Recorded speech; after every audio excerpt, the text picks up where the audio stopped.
Good morning. Another bright morning here in Mysuru. And we are all bright and early and cheerful and enthusiastic for another day. So to recap what we talked about yesterday, as I told you, it was a very broad overview, something that you don't get in any one lecture. It's more my observations and reading over decades. So that is the overall, the meta structure within which we are situated. So today and tomorrow, I want to spend time talking about methodology. Again, a few disclaimers. This is not a methodology class. Okay, so I'm not going to be going super specifically into each one and tell you how to do. That's something for a class. And I'm sure that most of you are familiar with what I'm talking about. So I would like to stress those parts that are, again, like yesterday, not covered, but more my reflections of why these tests, why these procedures are being used. How do they relate to the overall meta framework? Okay, because we live in an academic family, and so there are norms. There are socialization patterns that are instilled into us, and we pretty much follow within them. And it's not just one community. Now, for example, we are all now a part of this so-called academic community, and there's an invisible set of norms, maybe not even invisible, visible set of norms. Anyway, without getting carried into that, I want to relate this, especially since we said yesterday we left the discussion open, so where does quantitative social sciences actually fall? You said on the one hand, it's quantitative. Right there you have suggested, what it is. But on the other hand, you also said it's social and it deals with non-quantitative issues. And so what kind of a beast are you talking about here? Is it this or that? And actually, it's both this and that, like life. So there is the quantitative part, the methodology, that strictly follows the positivistic sciences. Okay, knowing full well that some of the postulates of that paradigm don't apply always. Okay, because reality, you're not outside reality. Nobody believes that anymore, it's a stereotype. We know that. We are playing with numbers. We are also called by nicknames, quantoids, quantoid. We are playing with numbers and all of that, and we have to follow certain exact ways of doing that. Otherwise, it's just garbage. But on the other hand, we are dealing with animate objects, human beings, human societies. We have to be conscious of other situations that the physical and biological sciences do not encounter. Okay. And so that is where we left at it. So I hope that you will notice in the different procedures that you have been taught and that you teach, you'll find them very familiar. You will, I want to relate those to the overall framework. It is possible to do both quantitative work and critical work. And I have successfully managed to do that.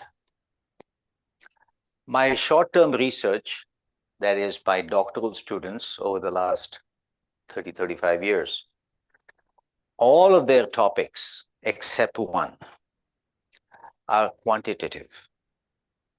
Okay.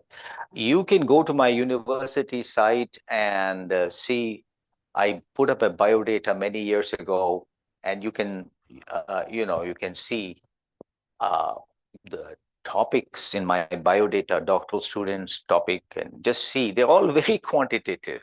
They're very timely. During the time of AIDS, I must have directed about 2 or 3. During the time of, what is that? And other issues like obesity, eating disorders, like that. But they're all very quantitative. And I only chaired quantitative dissertations because I'm trained in quantitative methods. Okay, so when I criticize quantitative methods, it's not because I'm afraid of it or I'm scared of it or I have not done it and some kind of a passive hostility here. No, no, no. I'm very comfortable in quantitative. Okay. That having been said, I also would like to critique it wherever it is necessary. But when you use quantitative methods, the basic requirement is they have to be accurate. Because numbers are numbers. I can show you an array of numbers and look at me and say, oh, wow. But what are those numbers? Garbage? So in the methodology, you will see how in quantitative methods, we strive very hard to make sure that we are capturing what we want to capture. So the quantitative part is very important. But my writing, my books are all critical. Because at that level, I'm using my critical abilities, my curative abilities to put together a lot of information with my reflection of it. And definitely it may carry a few quantitative studies, but as you might have seen in some of the books that I have written.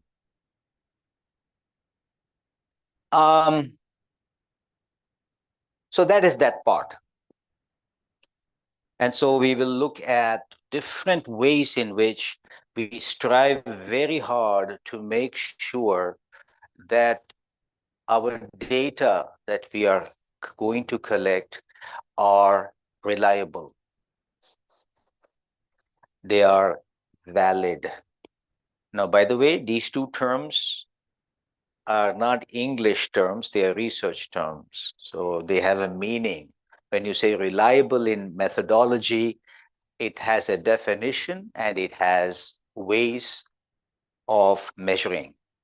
Then there is validity, another very important measure, and exactly the same thing. It has a definition, it has types of validity, and how to capture that.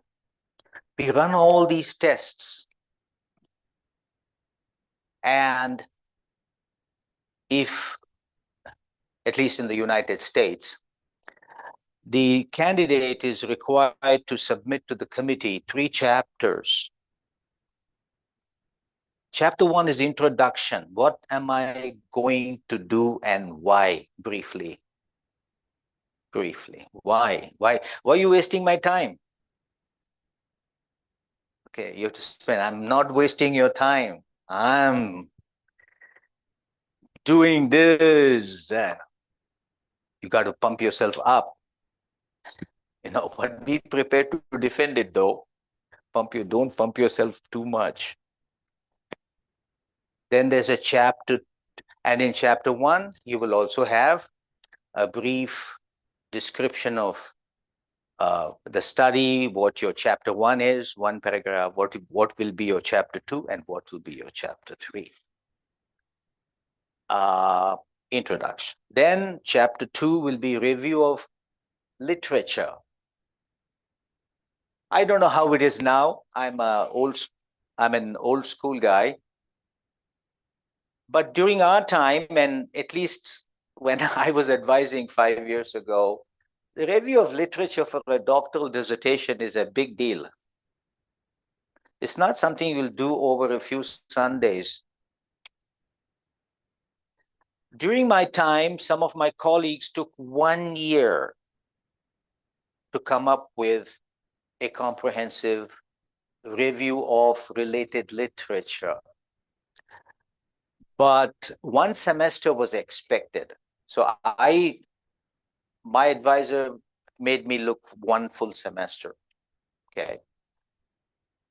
It's a big deal. Usually it is about 50 pages or more in your doctoral dissertation. Why? Because you're describing your family. Who was your great, great, great grandparents? Why should we be reading about them? And then what happened? And then what happened? Then what happened? This is my family. Same. My theory, my field, my specific area, the big research studies done, and quote them, Tell us that you have mapped the field well. Just don't walk in. Review of literature. And chapter 3 is what we are going to talk about today, and probably also, I think, tomorrow's session also. Methodology. What is your research methodology? And today we'll cover most of it, and the rest we'll finish tomorrow. What's your research methodology? Okay, and this you will present to your committee. Your committee will read it. They'll have an oral exam, and then there'll be a decision, and they'll say, go ahead. They sign off. So again, these are 3 compulsory areas you should do prior to any attempt at doing your study. The keyword is doing your study. For example, according to the methodology, you may now have to design questionnaires if you're doing a survey, or some interview schedules. What we call as data collection instruments, they will have to be pre-tested. They're preferably pre-testing all the way to a dummy analysis. You want to check the whole thing out. Well, don't end up with problems later on, And then there is the issue, if you're doing a survey, issue of sampling. Who are the people you're going to select, or units you're going to select? Why? How many? Once you have that in place, sometimes committees may ask you to provide, if you're already very much into your thing, okay, what are your what research framework are you going to use? Do you have, usually these are reserved for a meeting between the supervisor and the student. And then you actually go out, or have somebody go out and collect information, data from the respondents, and then go on, so and so. So that methodology is very important. And most of what we are going to be talking about, you have heard them before. So I would like to relate it back to, why are we doing this? Why is this important? But to complete the question that I started earlier, so my short-term work with my doctoral students and master's students has been quantitative. However, I have dealt with qualitative work in my overall writing. I'm I'm very fond of critical political economy.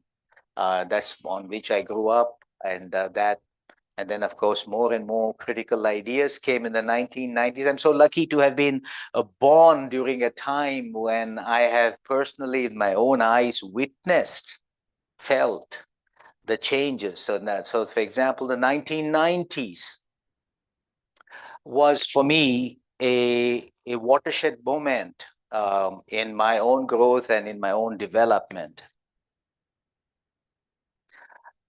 My first edition of the book, bear with me for a few minutes, but it is relevant to what I'm talking about. And I guess that's the reason for this PDP, and that is me dealing with my first book on communication for development. I was the sole author. Dr. Leslie Steves was not in the scene at that time. It was a collection of, as a doctoral student, it started in 1980. All the notes I had from my classes, the readings that were given to me, and my notes and the margins, no, all of that I collect. So I had all that. And then I became a teacher. I became an assistant professor in 1984. And the work of an assistant professor is worse than a doctoral student. Because on the one hand, you have to work like a doctoral student. But on the other hand, your faculty, you're held up to higher standards. That, of course, pushed me to work harder. And so that's another fight. So I had about 10 to 12 years of notes, which I translated into, and there was no book for communication for development. I put it together. It was a, luckily, big success, big one. I couldn't believe it. Anyway, Mr. Tejeshwar Singh was the editor of Sage Publications, the man who used to read English news. If some of you remember the voices of the All India Radio English news, Mr. Tejeshwar Singh. And so he writes to me in the mid-90s and says, "Oh, you need to come up with a second edition." I said, "Why? I mean, I just got out of it." No, no, no, no, no, no. Your book is doing very well. You have to come with second. I said, "I'll think about it." Then he would remind me. He would remind me. I'm sorry for my sexist joke. I happen to be a male. Mr. Trump might be very happy to know I'm a male, not a he and a himself and a hisself and, you know. And I lost my train of thought on that, but I will come to that. So you have to write. Well, the sexist joke was, he started nagging me more than my wife. Okay, that's the sexist part, that's all. My wife, of course, will always be telling something my husband nags me. So we are equal. Okay, but he would nag me, nag me, nag me. Second edition.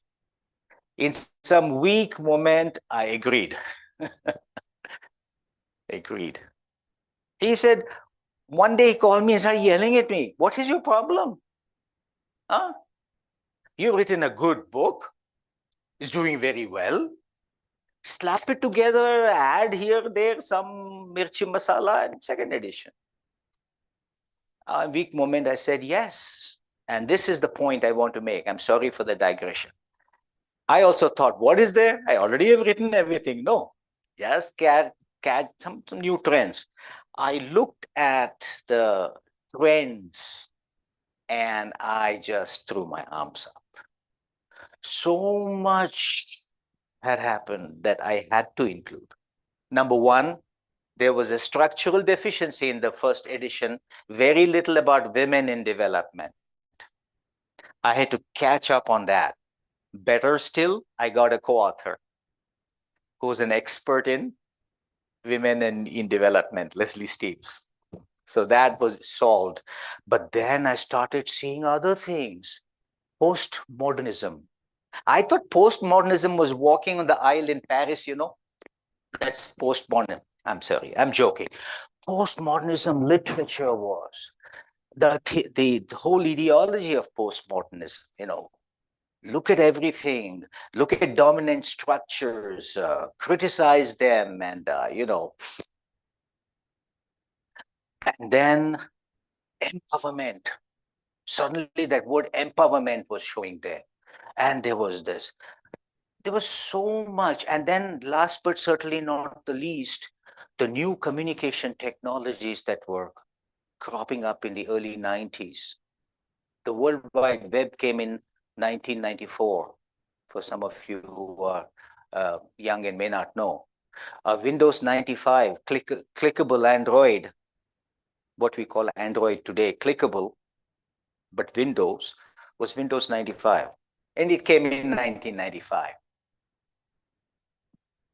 I said, oh my God. But anyway, we rolled up our sleeves, and the second edition does, I think, a good job of the. Then the third edition, rather than 10 years, we took 15 years.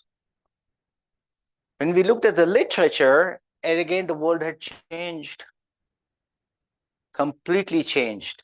Globalization had taken over in a very big way by 2000. And you cannot avoid globalization. And globalization is a multidisciplinary concept. And so get into, and then communication itself had changed so much, online communication, you know, all these fast networks, the birth of social networks. That was an amazing amount of work. And then this term that we hardly ever used in communication development studies in the 80s and probably 90s, social justice. Yeah, I'm sure we would have referred to justice somewhere, but the social justice. Now that was something we had to grapple with.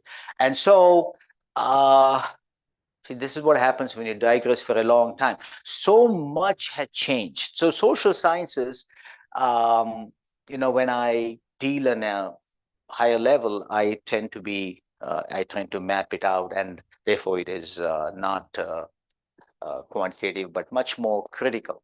So, but today I will come back to what I have here.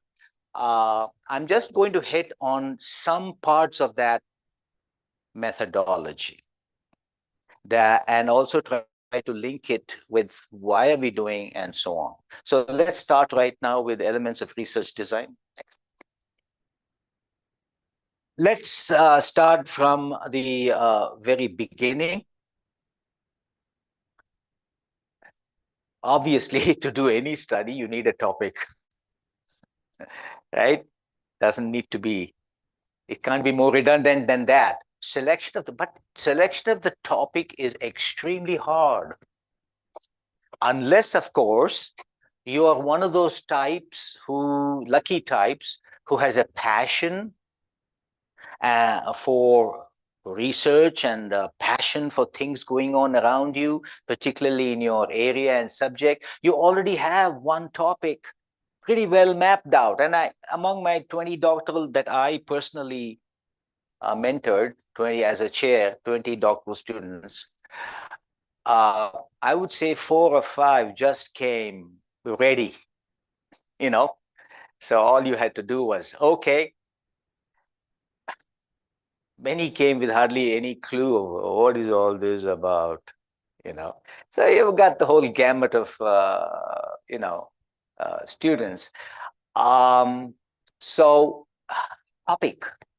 For master students, the you can entertain, I have entertained practical topics. Okay, though at the PhD level, it tends to be a little more academic, that is related to, that will make a contribution, however small, to the existing literature in your field. So that 5 years down the road, somebody will say, XYZ 2025, in their study, blah, blah, blah. That's how the word goes around. Okay. So topics are very important. As I said, at the doctoral level, we want you, and master's level too, do a good review of literature. And your topic needs to come out of the existing literature. Remember, you want to make contribution to that theory, right? And so it's very important. Everyday events, experiences, sure. There are some very interesting everyday events. If a master's student or you want to do a project or something, there's so many funny ones you can do. I call them funny. They're not be funny. Just this morning, Dr. Vagdevi and I did the most mundane thing anybody would do when you enter a building. We took the elevator, we took the lift, right? What can be more mundane than that? We were going from level 2 to level 3. So we were standing outside the doors of level 2. The lift was coming from level 1. And so there were people in the lift who were going to get off in level 3. Guess what happens? The door opens and everybody in the elevator walks out. It's the wrong floor. And so I was telling her, you know this habit? We're all in a lift. As soon as the door opens, we'll walk out. Oh, wrong floor, and then you get back. It is universal. It happens in all parts of the world, all people, male and female. This is a great one for nonverbal communication you can do. Why do people rush out? You know, as soon as the elevator door opens, regardless. I mean, everybody doesn't, by the way. It's always, you know.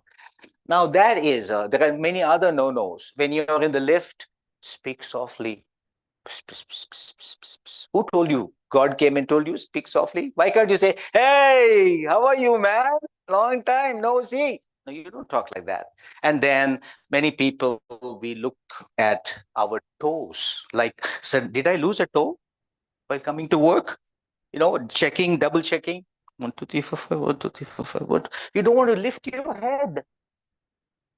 Or at a red light, stare at the other driver for more than 15 seconds.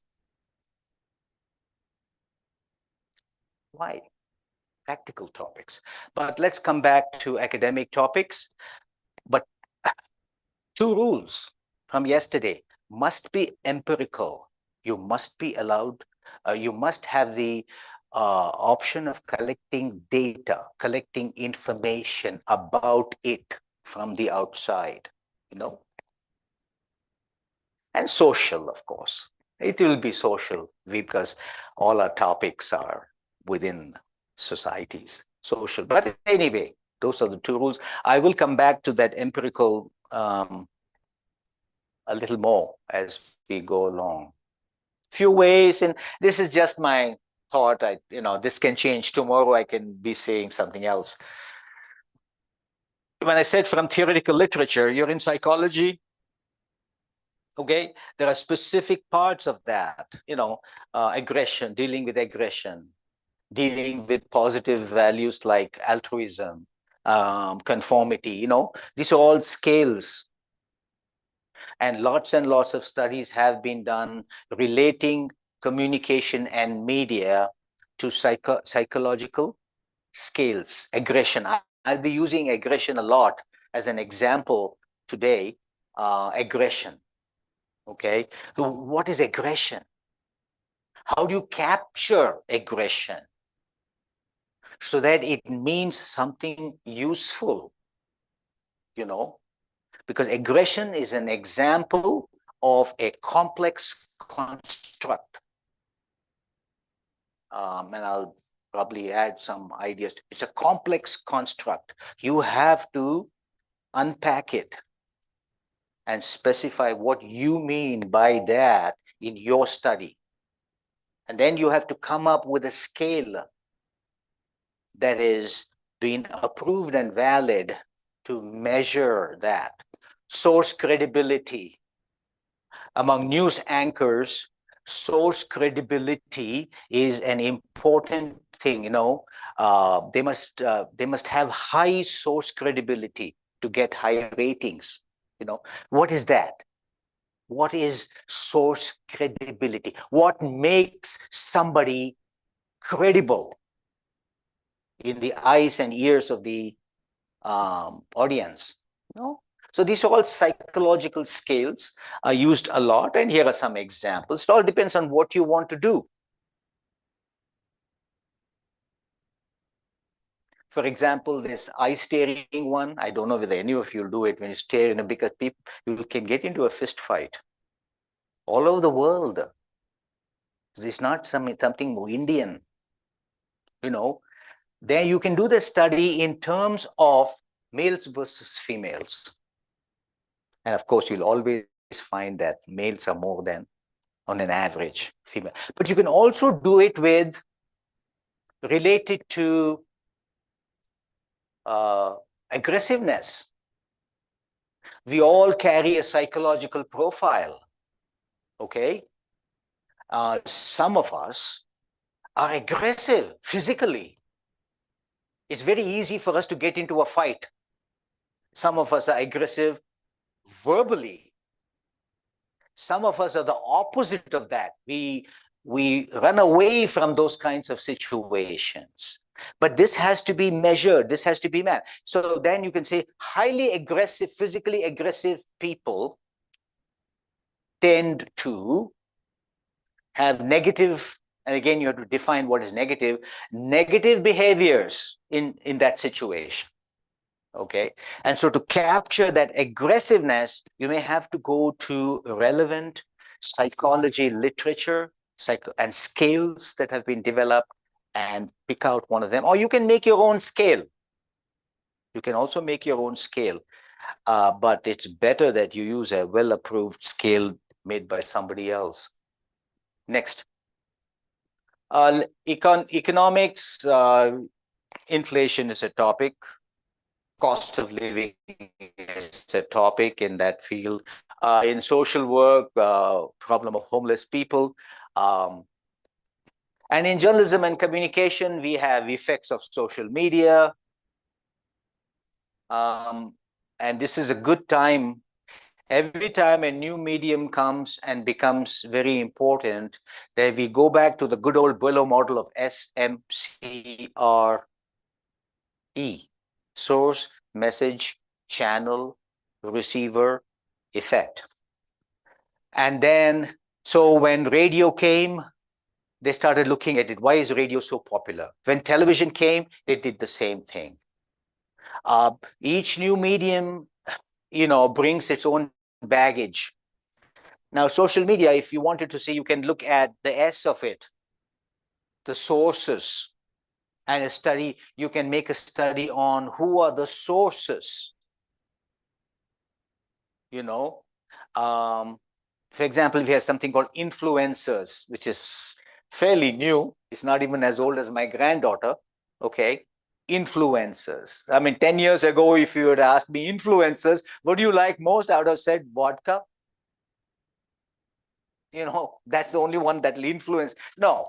Now, today, there are media personalities in social media who are influencers from morning 6 a.m. to I don't know whether they sleep, but to the time they sleep, everything they do is to be an influencer in that area. That's a source.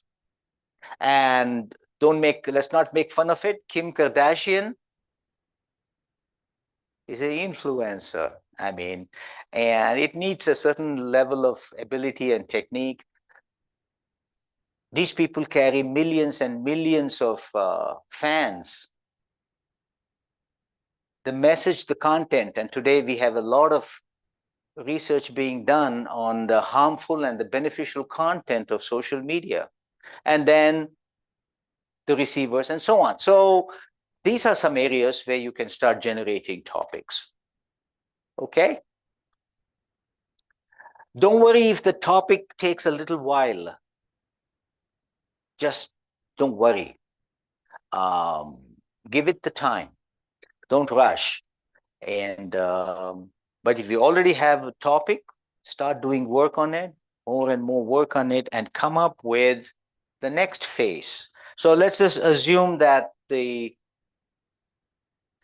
topic has been selected and refined. It should not be vague. It should be fairly clear at this stage. And this is something that we are working with your advisor, your mentor, at this stage. The next stage then is, I have a topic. Now, what do I do with it? If you have listened, if you've endured some of my lectures, there are a few examples. That's my trademark, so that somebody doesn't copy me, And one of the examples is the monkey and the coconut. Okay, you know that monkeys love coconut. Okay, it's a good idea to give them a coconut that is already broken, a half coconut, let them. But what do you do when the monkey steals the complete coconut? It'll take the coconut before you realize in your basket, the coconut is gone. And then you look around, then somebody says, look up. And there on a wire, one monkey is looking at you. What is the monkey going to do with the coconut? Obviously, it has to do something with that coconut. And you just hope that your head is not in between that coconut and the street, because it's going to throw it down and break it. So same, the monkey and the coconut thing is that I have a topic. Okay. What are you going to do with the topic? It has to be, so there's a certain ways that are important. Yeah, next, please. Oh, I have some more examples, just examples from where you can get ideas. Gatekeeper issues is another one of media. Agenda setting of social media. Social construction of reality of influencers.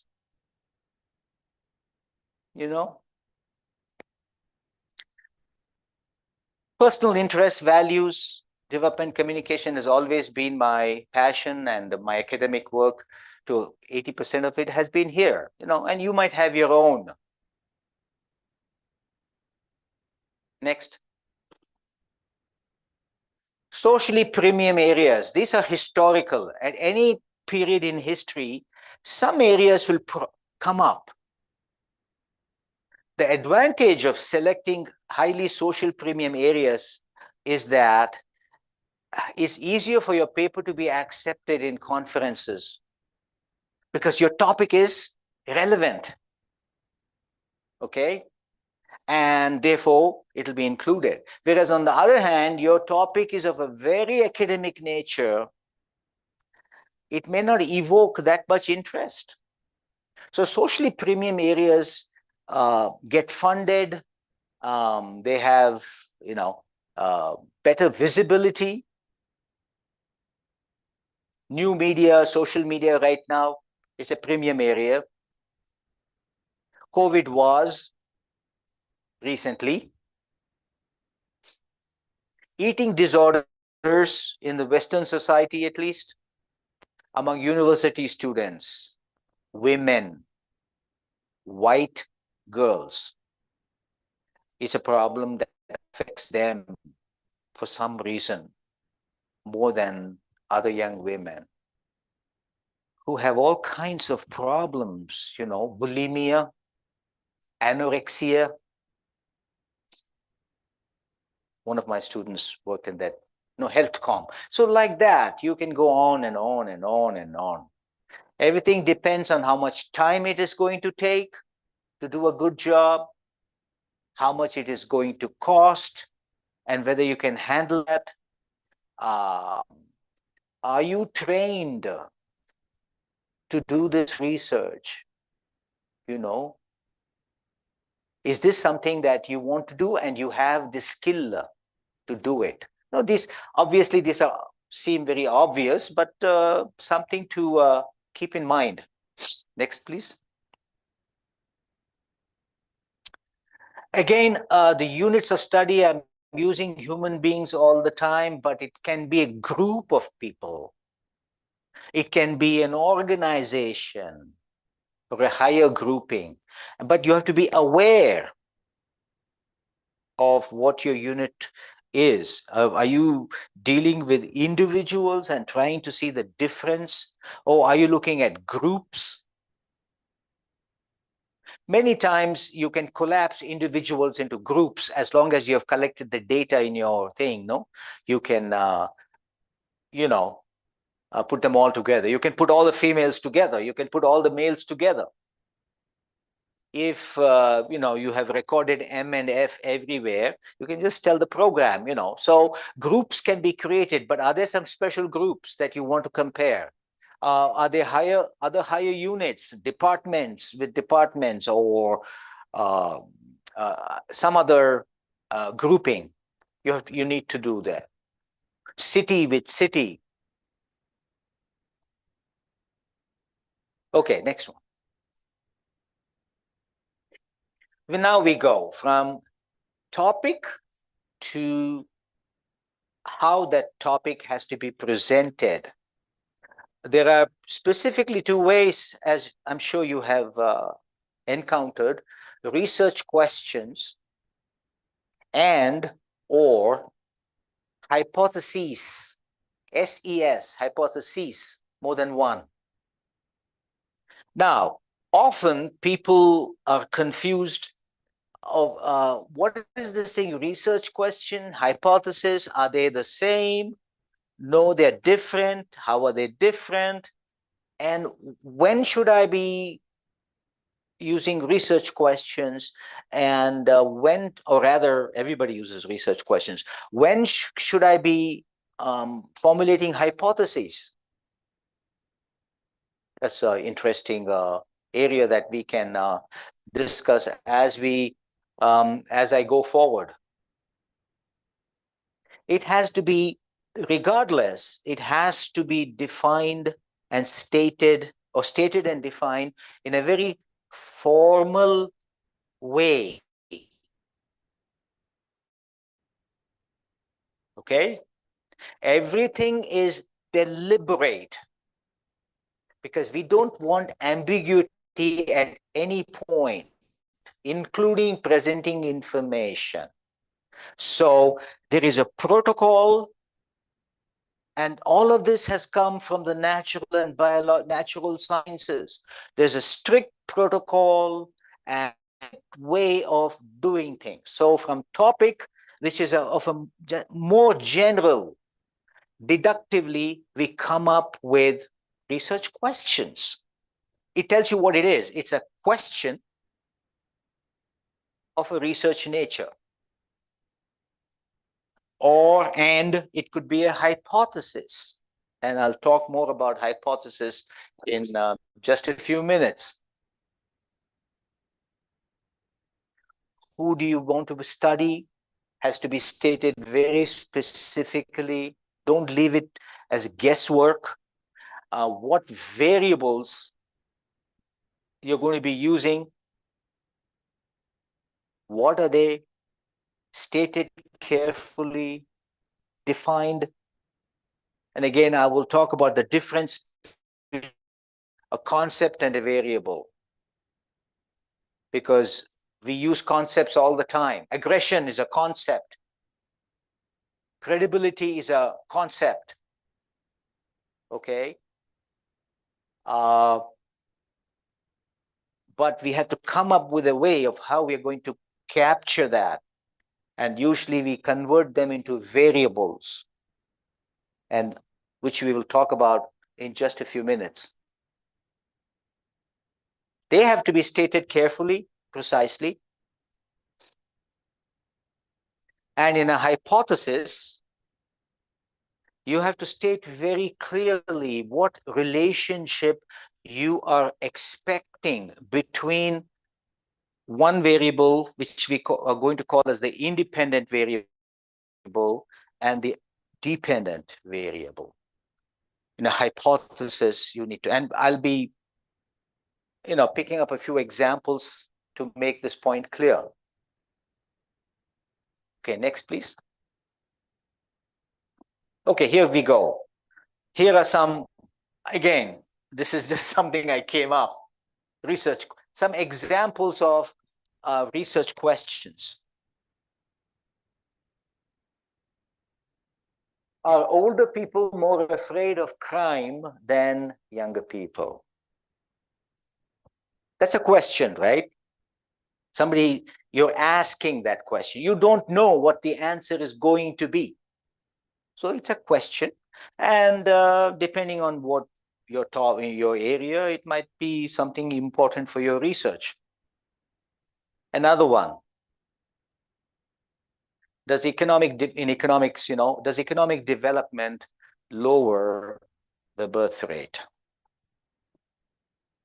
So these are some ways. It's very simple, very clearly specify these two, something and its relationship with something else, independent, dependent. I've underlined them for you so that you will know that that is the relationship that I'm exploring. In the first one, the unit of analysis is an individual person or maybe a grouping of those individual people. That's the unit of analysis. So the data will be lifted from such units. In the second research question, the unit of analysis is not an individual. It is more one region. It could be a city, depending on your study. It could be a state. It could be the whole country. So it is a larger entity. And of course, all of these things will be very carefully defined, these ones that are underlined, because we need to know exactly what you mean by that. And then there is the other one. So that's what I was telling you earlier. The unit of analysis, you have to be very careful from where you're going to be collecting the data. Now, later on, I'll talk about when it is all right to be using a hypothesis. But for now, let's go ahead and take a deeper look at a few hypotheses. Higher the education level of people, the lower will be their belief in propaganda. Notice how this is different. This is not a question. This is a statement. This is a research statement where you're explicitly stating not just the relationship between two entities, two concepts, later on broken into variables, and they are underlined: educational level with belief in something. That's what you're interested in.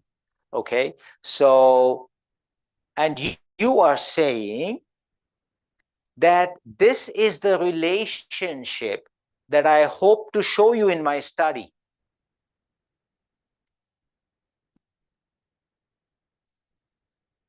The second one, and here are just a few examples. Longer the engagement period, longer will be the marriage. Bigger the city, greater is crime levels. So these are just a hypothesis is a relational statement showing the relationship and the direction of the relationship between two or more concepts. Economic development is a concept, and birth rate is a concept. we're going to break up birth rate into a variable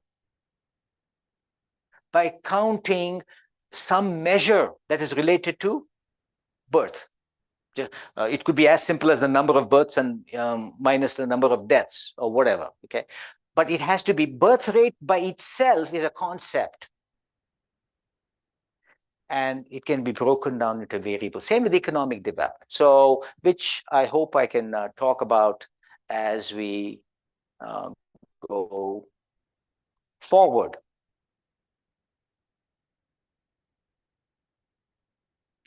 Now, something I want to talk about something that is related to this. I would call these hypotheses as research hypotheses. Now, is this same as null hypothesis? You know, and it's also called as statistical hypothesis.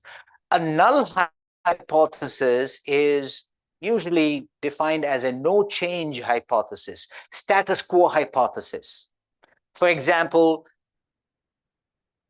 every research hypothesis will have a null hypothesis. And the null hypothesis is not stated. It's assumed. So for example, the null hypothesis would be there is no relationship between educational level of people and belief in propaganda. There's no relationship. That's the null hypothesis. That is, these two variables are not related. You could have people with high educational level having high belief. You could have people at low education level having high belief. You know, it can be all over the place. Okay, so null hypothesis. And normally in a research study or in an article that you publish, you're not going to state the null hypothesis. But in proposals, some committees may ask you to state the null hypothesis. Okay. And then there is also something else that is kind of understood in this, is that obviously you're going to be subjecting this to some type of appropriate statistical analysis. So all of this stuff that we are slowly is very similar in the natural sciences also. The objects of study might be different, but they're the procedures and the methods are the same, if not similar. You also state a few other things without stating it. Then I'm going to find this relationship of the first one, higher the education level, statistically significant. This relationship is going to be statistically significant. And I'm also going to be specifying a little later on the significance at what level. All of this requires some knowledge in statistics. Okay, and I will go over this a little more when I come to that. So those things are also stated, probably a little more specifically later on. Ecological fallacy. This is another one. When there is confusion among your objects of study, you're entering the area of ecological fallacy. Confusion in identifying the units or the objects of analysis. For example, can you please go back to the earlier one? Okay, take a look at this earlier slide. Bigger the city, greater is the crime levels. Okay, so I'm comparing cities in US, Chicago, Boston, New York City, Los Angeles. I have about 15, 20 cities. I also managed to get there. I have to find out what their crime levels are. And this has to be some data that is reliable, right? So from the police, law and order departments, the number of this, the number of that, the number of homicides, the number of murders, and blah, blah, blah, blah. Okay. The unit of analysis is city. And you should keep that in mind always. I know it seems obvious, but sometimes, and you have if you have a result from this study, as I'm going to tell you now. By the way, this study also collected data on who are the people by ethnicity, by other such social factors who live in these cities. Let's say they've collected all this data. So they have lots of data. And then in the results, suddenly you find this one paragraph. Oh, this study is very important. Maybe it'll tell us something about ethnicity and crime levels, because Los Angeles and Chicago have the highest levels of crime. These cities also have a large number of illegal immigrants. And so this might be opening up the connection between, the present president of the United States might say and say, hey, there it is. I told you, no, these fellows are no good. So cities with a higher illegal immigrant population also seems to be a city. Ecological fallacy. You do not know, at least your study was not done on maybe you have not collected enough data on this other variable. Your hypothesis is only what it is. And any kind of conclusion that you draw. Next one, please. I've had this situation I myself had in the very, very early days. But later on with my postgraduate students is they come up with all these research questions or hypotheses that come out significant, and all of that is great.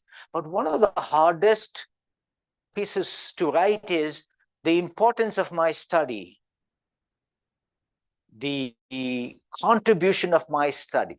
The one thing we have to keep in mind is you can only talk about what you found. Okay? Don't try to jump outside thing and talk about that. So in your conclusion, just tell us what your data is showing and talk about the importance and why that is important. Don't talk anything outside that. So many of these things can be solved if you're working with an experienced researcher as your mentor. They'll point out to you, this is one of those things where doing makes you better. Yeah, next one. Yeah. So one of the things I have been talking about is the difference between a concept and a variable. Again, these are things that need to be spelled out a little more carefully. We social scientists, we deal with concepts. We are dealing with some concept and its place and relationship with some other concept. This is our brick and mortar. This is how we build our buildings of research. So that is what we play with. But a concept can be described in a qualitative way very nicely. For example, social justice. Social justice is a concept. It can mean many, many things. What are you going to be doing in your study? So you have to, from that fuzzy concept, pull out empirical reference in real life that relate to social justice. You may not cover all of them. You may cover only one of them. That's okay. So, for example, in the model that we have provided in our third edition of Development Communications, Steve and I, we have an elaborate model on the relationship between communication interventions and social justice. We have specified specifically, by the way, it's not a quantitative study, okay, but still we have said this is what we think is social justice.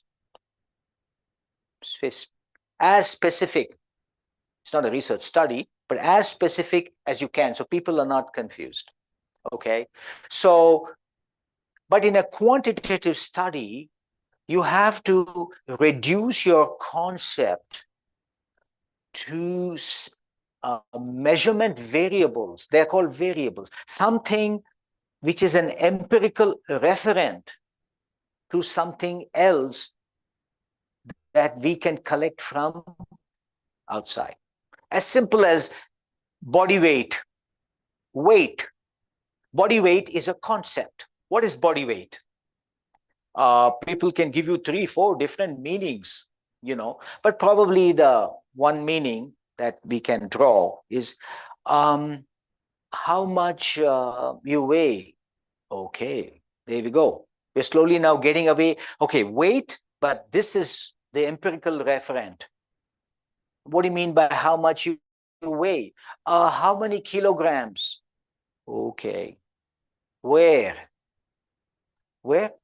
Yeah, where? On a weighing machine. Oh, okay. So, okay. You stand on a weighing machine. Same weighing machine for everybody? Yeah, every same. Yeah, okay, good. Stand on it, then read the number. That is weight.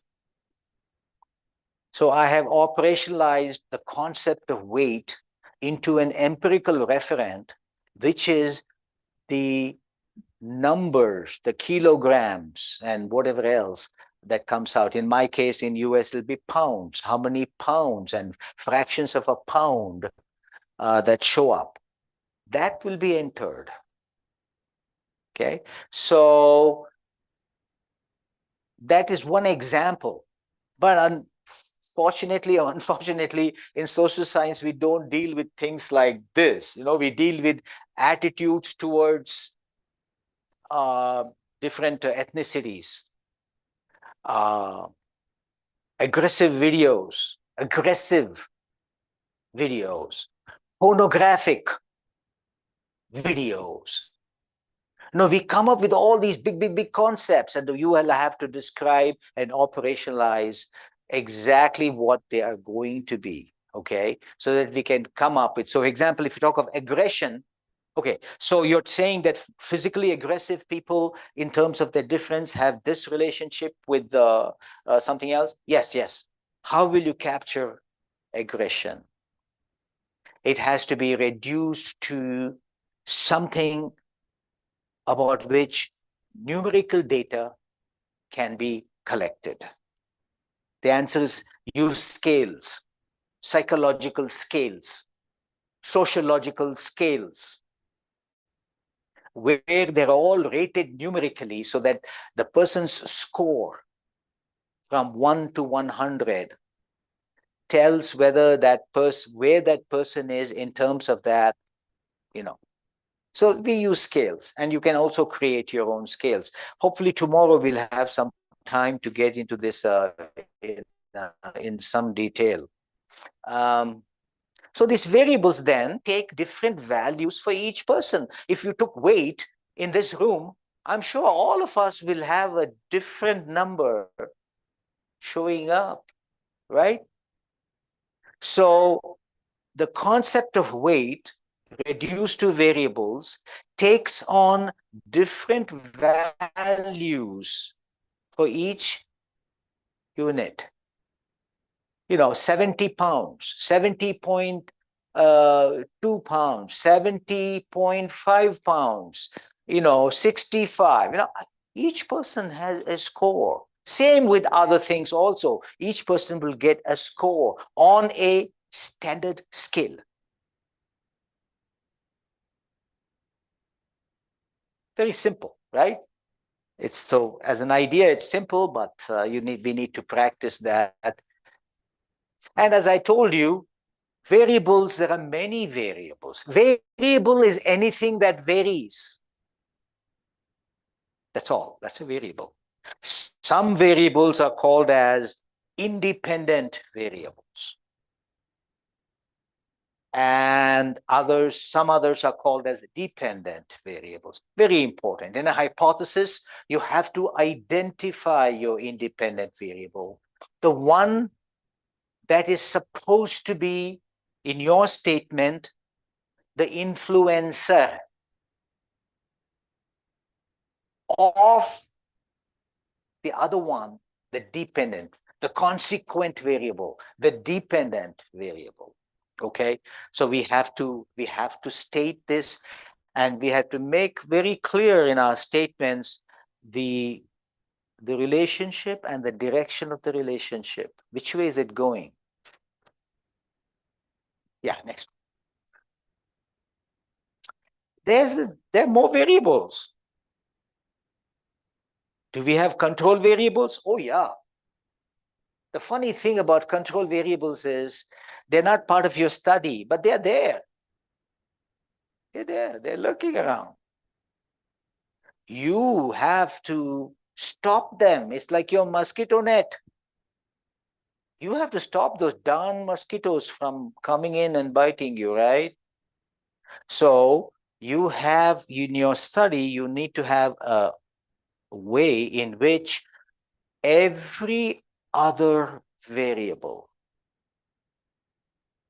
other than your independent and dependent variable, every other variable is controlled. Control means has no effect on your study. That's the meaning of control. That's a control variable. Let's play around for a while with some examples, right? Excessive playing of violent video games is related to greater aggressive behavior. So here we have a hypothesis where the independent variable is the amount of time playing. That is the independent variable. The amount of time playing something. In this case, violent video games. And the relationship we are trying to build is, it is influencer of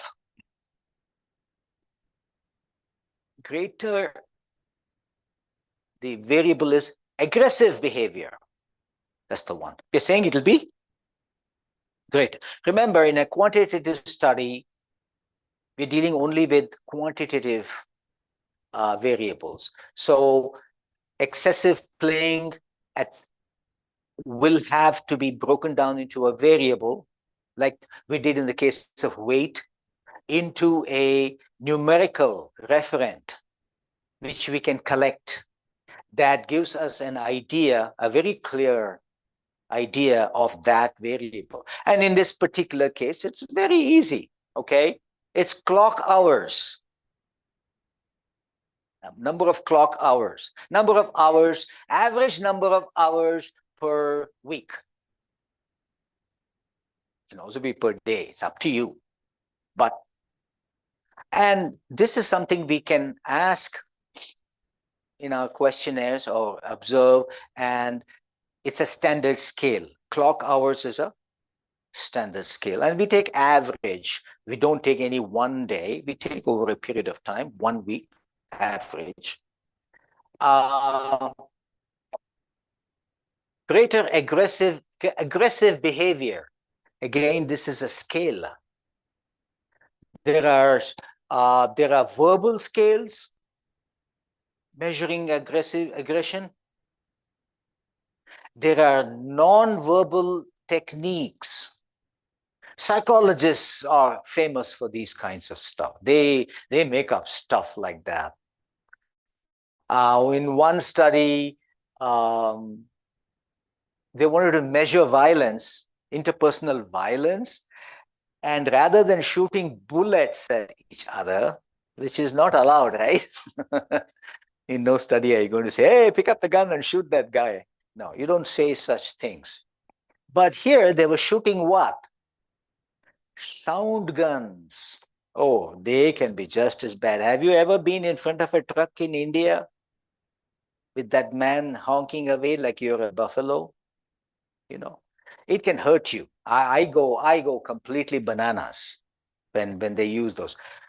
So they've tried this. One experiment I found very funny is they first get you irritated, you're in a bad mood. So you go for the study, you agree to go to the study, they're even going to pay you some money. So they will do something to irritate you. Somebody will talk to you badly. You know, we guys are, it's another topic. Our feathers get ruffled very easily, you know, and somebody says something mean to you, huh? What, you know, it just puts you in a bad mood.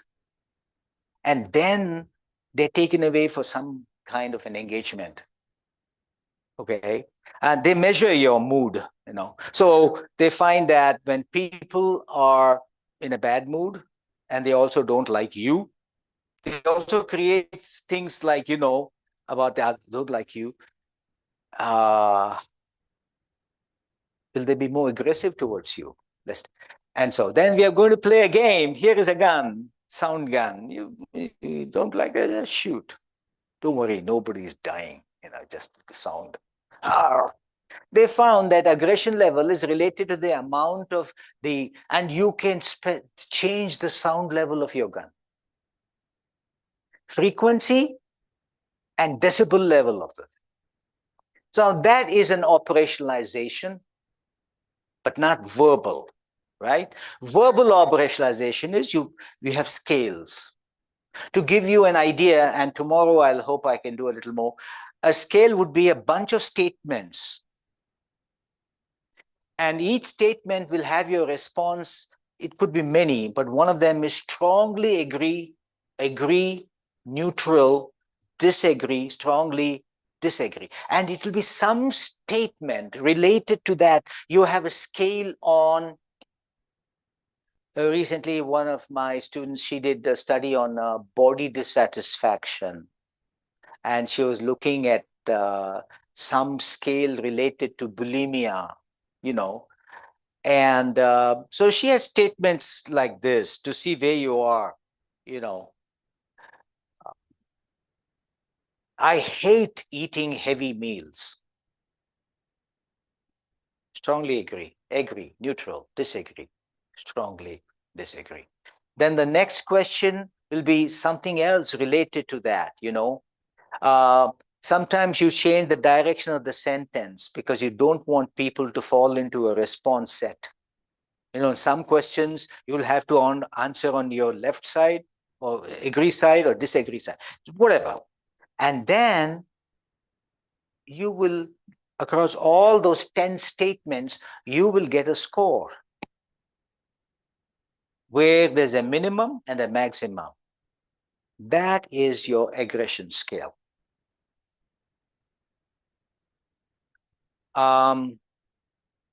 Okay. But we started this discussion to talk about control variables, right?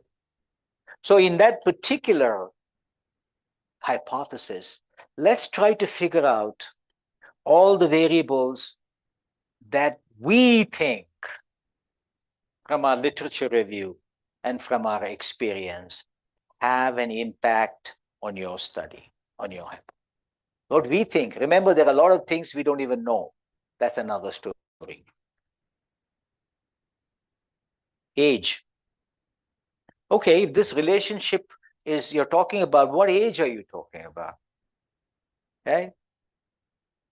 This statement might have a completely different meaning for 20-year-olds as opposed to 60-year-olds. Age has to be controlled. What about gender, sex, male, female? While some females might love to play violent videos, most females don't. It's a male thing. Okay, control. All I'm interested in is the relationship between my independent variable and my dependent variable. I'm not interested in anything else as far as what I'm stating right now. Family, as I said, I can keep on adding family context. What kind of a family? I mean, what are the rules that are set by your parents or by your siblings? What is generally the atmosphere at home? Does your dad play violent video games? You have two older brothers and both of them play violent video games at home, as opposed to none. Family context is also important. So you need to control for that too. So these are just three that I thought of, but there could be many. They are control variables. And if you don't watch out, then you will be producing not data, but garbage. For example, in this game, you didn't control for gender. You had males and females in your study. We don't know the relationship between these two variables. Are they related to gender? Like you had females and you had males, and they canceled each other out in their scores, aggressive scores. So which means your study will say there was no relationship, but your study was affected by gender. Why don't you have just females or just males of a certain age? You know, so you will see studies, the subjects for our study were males between the ages of, you say those kinds of things. So basically, this is called as manual control. You're manually controlling.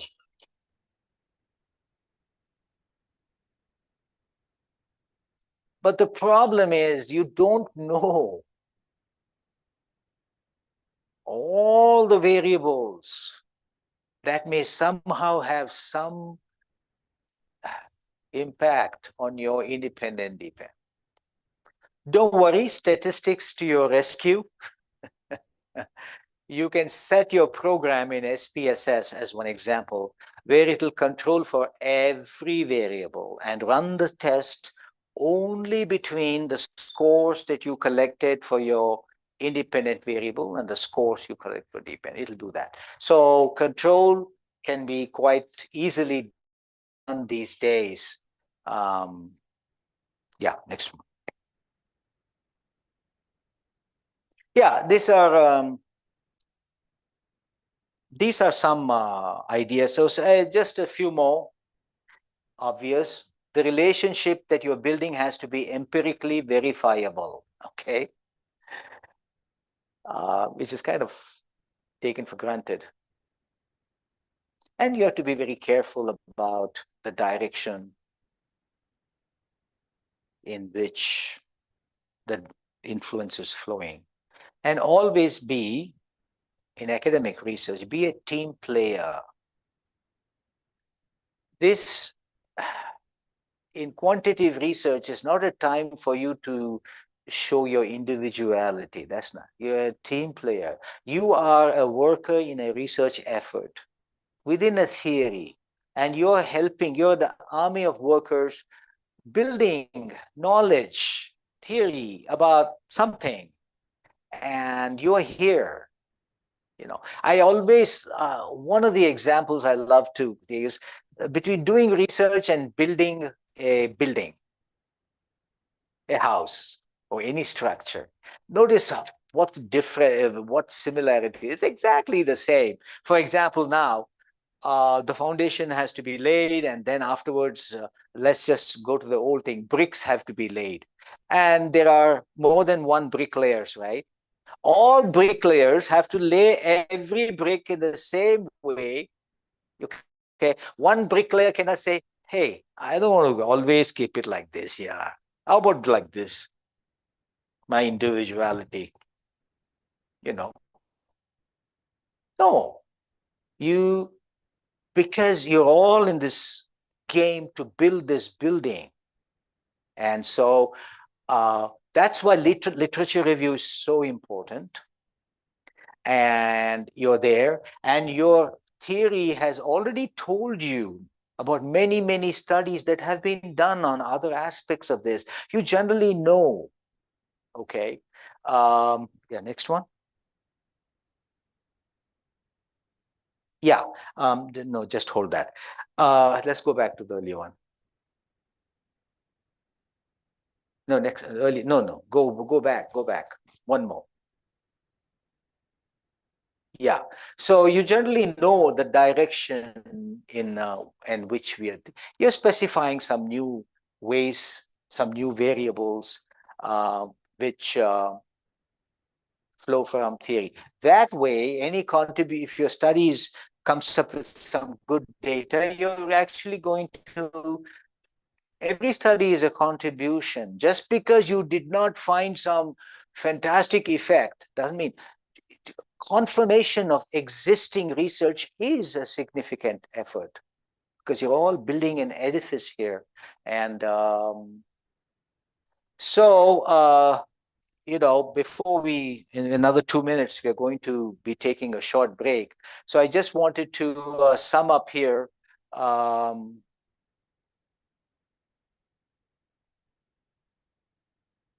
Yeah, so independent variables, dependent variables, control variables, all of these have to be very carefully chosen, specified, operationalized, and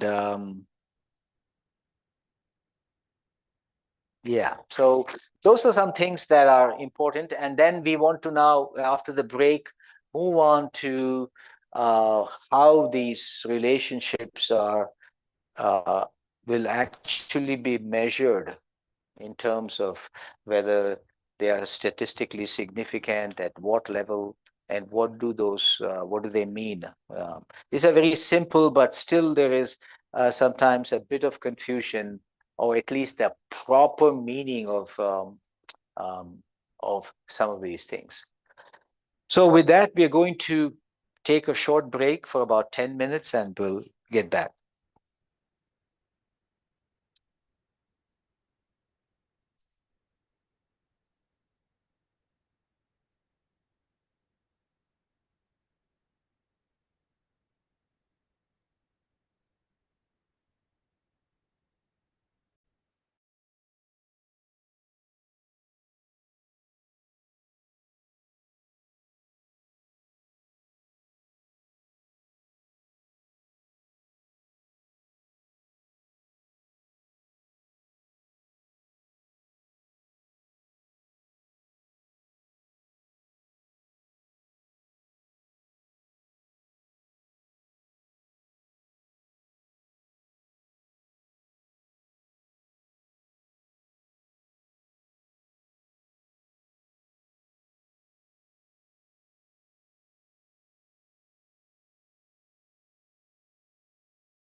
over the years taken on seeing give us a wider perspective on the different media interactions of which they are a part. And we also thought to be a good application for students to network with alumni. To more students will come. We are delighted to have our first alumni speaker, Philomena here. Philomena has over 20 years of experience in broadcasting and digital domain. Before you wonder when did he manage to get 20 years of experience, he graduated from our department in 2001. Yeah. In 2001. When we were still in the golden threshold premises of SM school in the city. After discharge, we moved to campus. Krishna's Krishna's town. Yurupam is a seasoned, what he calls a media journalist, who excels at building and leading high-performing teams. He's been driving growth strategies within the EGV network, coaching strategic partnerships, and throughout his career at the RG Group, he has consistently demonstrated strong leadership, influencing on thinking, building consensus, a lot of changes that they have brought about over the years.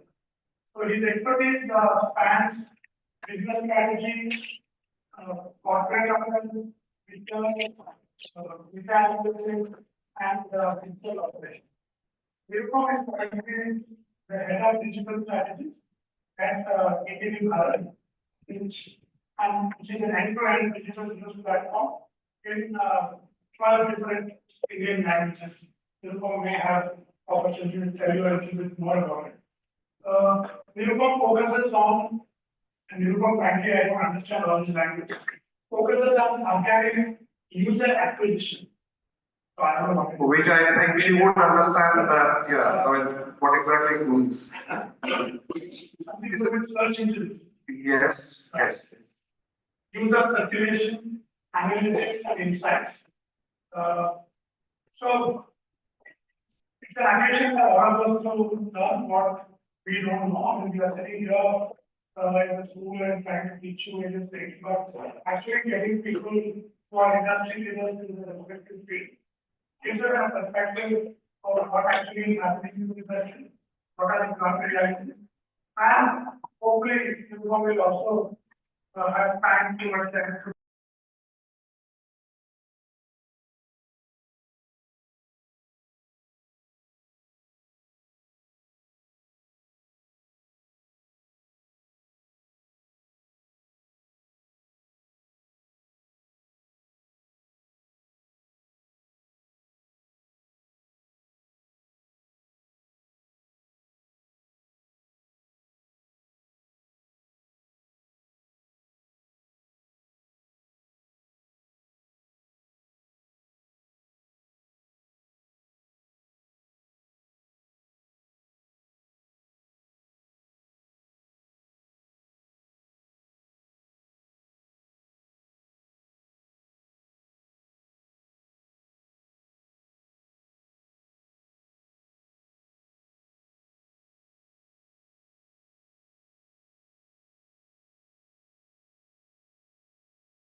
Yeah, one more.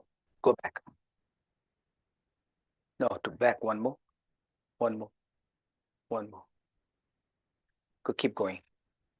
Yeah, stop.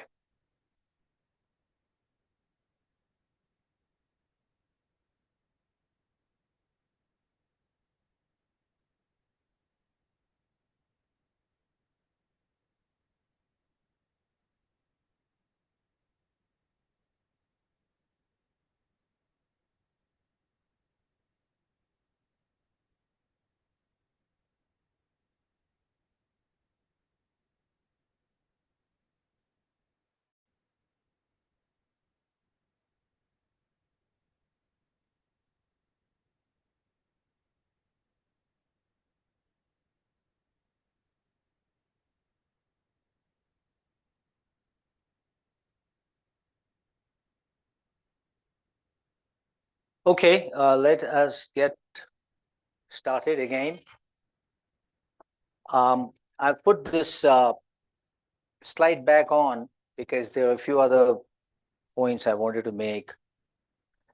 So we talked of null hypothesis and we talked of research hypothesis. So basically in a study, we state a research hypothesis which has a certain direction, and we say that we're looking for whether this hypothesis is supported from our data or not.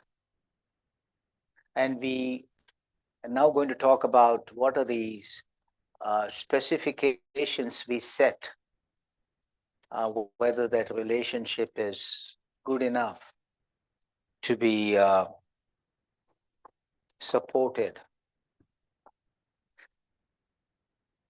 If your research hypothesis is supported after you collect your data, then you say that your research hypothesis is supported and the null hypothesis is rejected for your study. So these are the correct ways of saying that. I'm sorry, see, I made a mistake right there. So just erase the last sentence of what I said. I want to go back. So you say, my hypothesis is supported. It is significant at, and we're going to talk about that. And the null hypothesis is set aside, not rejected. Null hypothesis is not rejected. It is, because somebody can come and do another study, and change the whole thing. So for your study, the null hypothesis, is set aside and your research hypothesis is supported. What else? Yeah. So please go to the next one. And next, keep going. One more. One more. Yeah. Another comment that was made was like, what is a confounding variable? There are many names, and confounding variable would be what I call as a control variable. Any variable that is going to confound the results of your study. So control variables are naturally confounding variables that need to be controlled. Okay, keep going. One more. Yeah. So we're talking about relationships the whole time. So your hypothesis or even your research question has a direction of a relationship. If you say that more educated people, I'm sorry, people who play more number of hours of violent video games show more aggressive behavior, you're talking of a relationship where the scores on the first variable, as they go up, the score on the second variable also goes up. People who play more also are more aggressive. That's called a direct relationship, a positive relationship. But when you're talking of a relationship that goes as higher the education level of the people, lower is their belief in propaganda.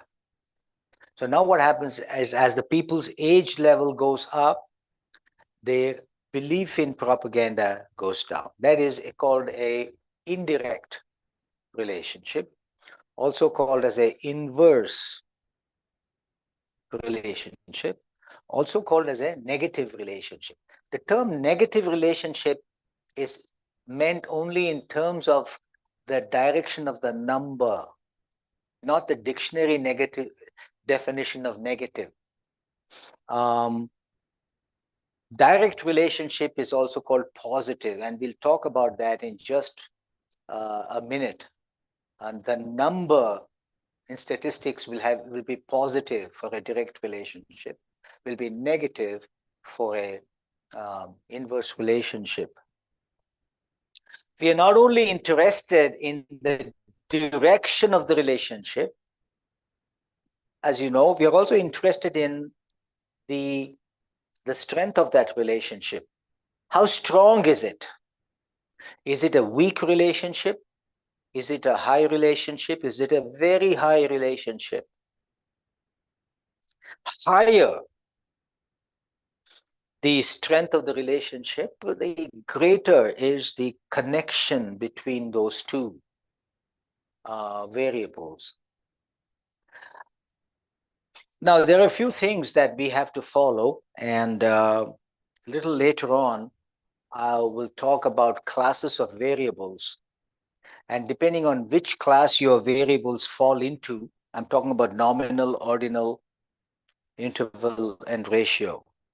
Depending on which level your variable falls into, you may choose certain kinds of statistics. Okay. So, for example, parametric statistics like Pearson R, ANOVA test, or a t-test, to give you some examples that we use a lot of the times, also called as parametric tests. Your variables must be totally quantified. That is, you can accurately describe them with numbers.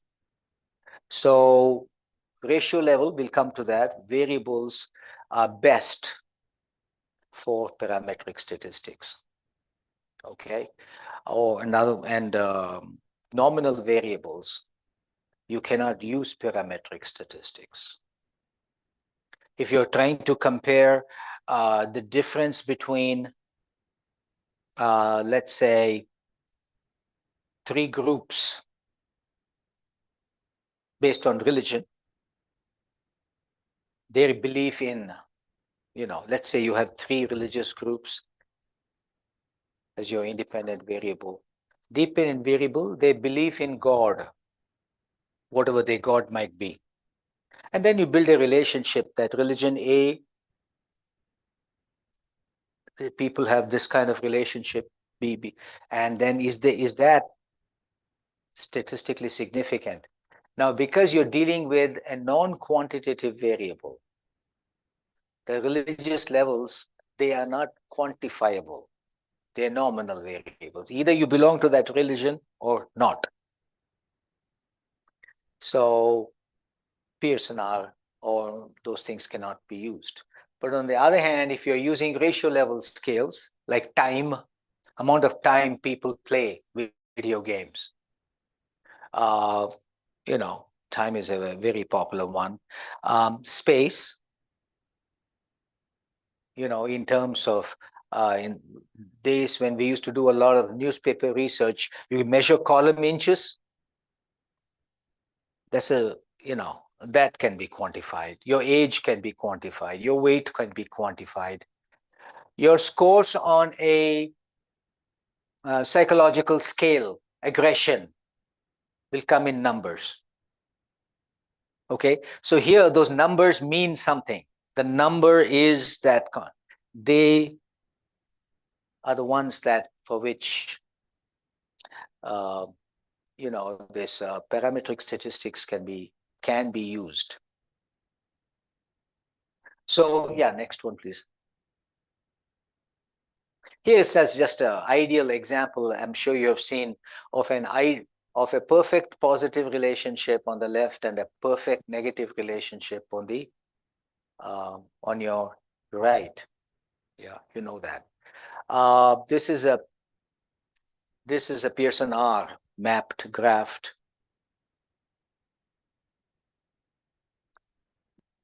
That example that we looked at, where we looked at more the number of average hours of playing video games, higher is going to be the aggressive behavior.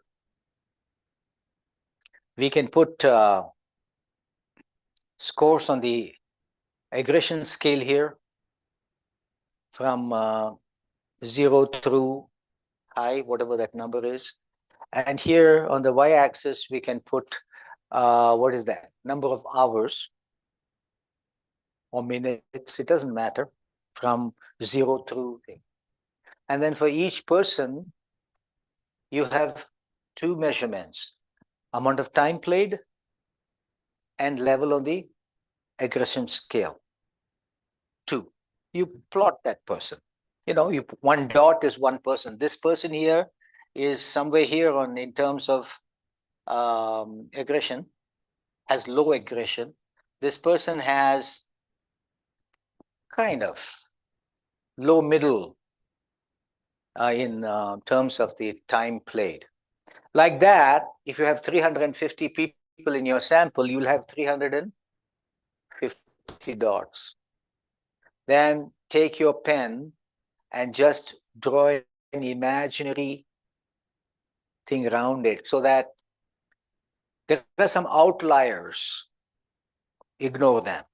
1, 2 there, 1, 2 here, ignore them. But otherwise, the shape of what you draw tells you right away, in a qualitative way, what kind of a relationship it is. If it is a full circle, no relationship. We'll deal with it quantitatively right now. Circle, no relationship. If it's an oval, what direction is it? Okay. Relationship. And what will happen when it's a very strong relation? So this one I'm drawing, I'm imagine all these dots. I'm going to draw something around it so this is a nice, look at those dots. Nicely clustered, oval shaped, slanting to its right. Means it's a direct relationship. It's a positive relationship. That is, higher the scores on the first variable, there's a tendency for generally higher on the second one. So as you can see, as age goes up, aggression level also goes up. For example, somebody here is low on both. This person here is high on both. The perfect relationship would be what? Straight line. Everybody falls on the. That's not possible in a social science study. In mathematics, you can set up situations, mathematics, and you can have a perfect relationship. The one on the right is notice it's also a nice oval, but it's kind of leaning on its left, which is a negative, inverse relationship. Higher the higher the educational level, lower is, wait.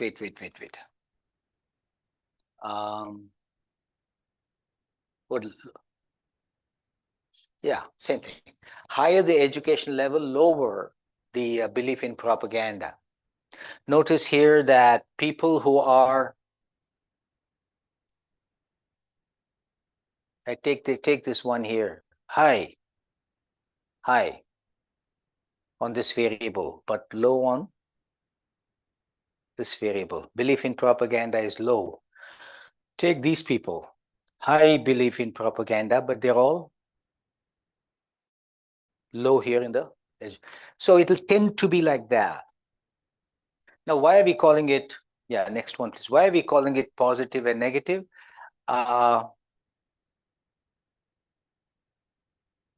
Yeah, no, go back to it. So basically, we are calling it because we measure this. This is a Pearson R. Pearson, as some of you might know, was an Irishman. And he loved to drink beer. Now, what is so strange about that? Nothing strange. An Irishman, they love to drink beer. He worked in a beer factory. And his employer said, no doing statistics during break.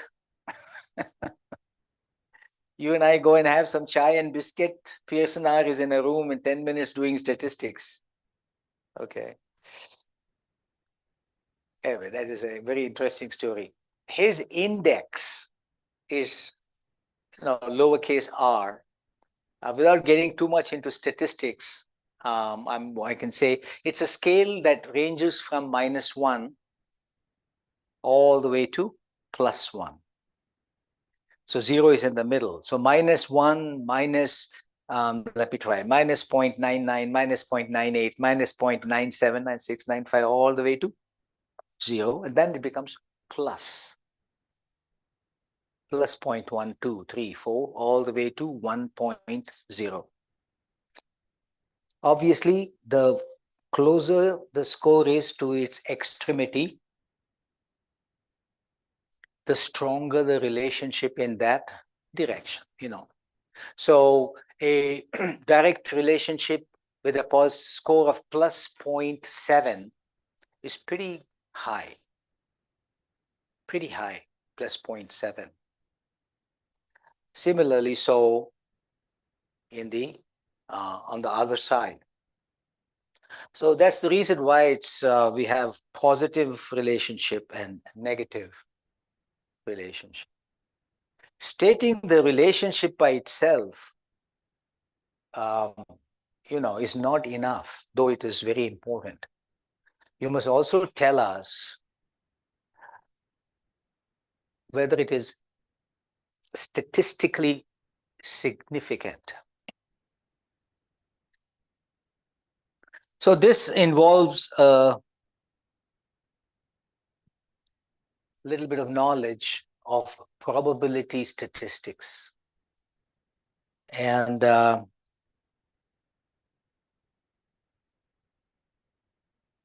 give you a summarized version of this, and you can read up on it, take a class. It's fun. I'm telling you, I just love statistics.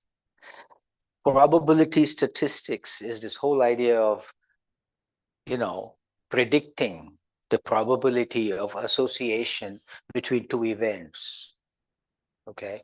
If you walk into a casino, what is the and work with one of the gambling machines, what is the probability that you will win? And please remember, nobody became wealthy by gambling, because the stakes are set against you.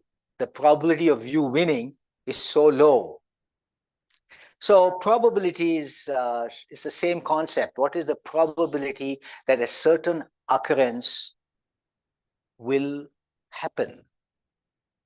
We know that, from probability statistics, and using Pearson R, 1.0 is perfect relationship. Plus in that direction, minus in this direction. So when you state a hypothesis, or rather when we have the null hypothesis, one of the things that we need to keep in mind is that there's a reason why there is a null hypothesis. And null hypothesis is always there is no connection. If there is connection, show me. Collect data and show me. Now, when you collect data on anything where it is stated that there is no relationship, now you have to defeat that statement and say, no, after school tutoring of children does have a positive impact on their scores, or rather you can say giving homework to children and making them work on it and everything does have a positive thing on their learning, you know. So we start out with null hypothesis and say there's nothing.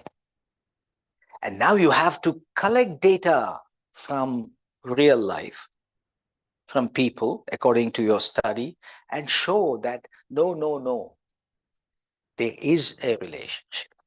So you can show the direction, you can show whether it's a positive relationship. Of course, if your hypothesis talks about a positive relationship, higher one, X variable, higher will be the Y variable, is a directed relationship. Also, the strength of that relationship, the intensity of that relation. So let's say you come up with plus 0.35. Now, plus 0.35 in terms of its strength is not high on the scale, because you can go all the way to 1.0.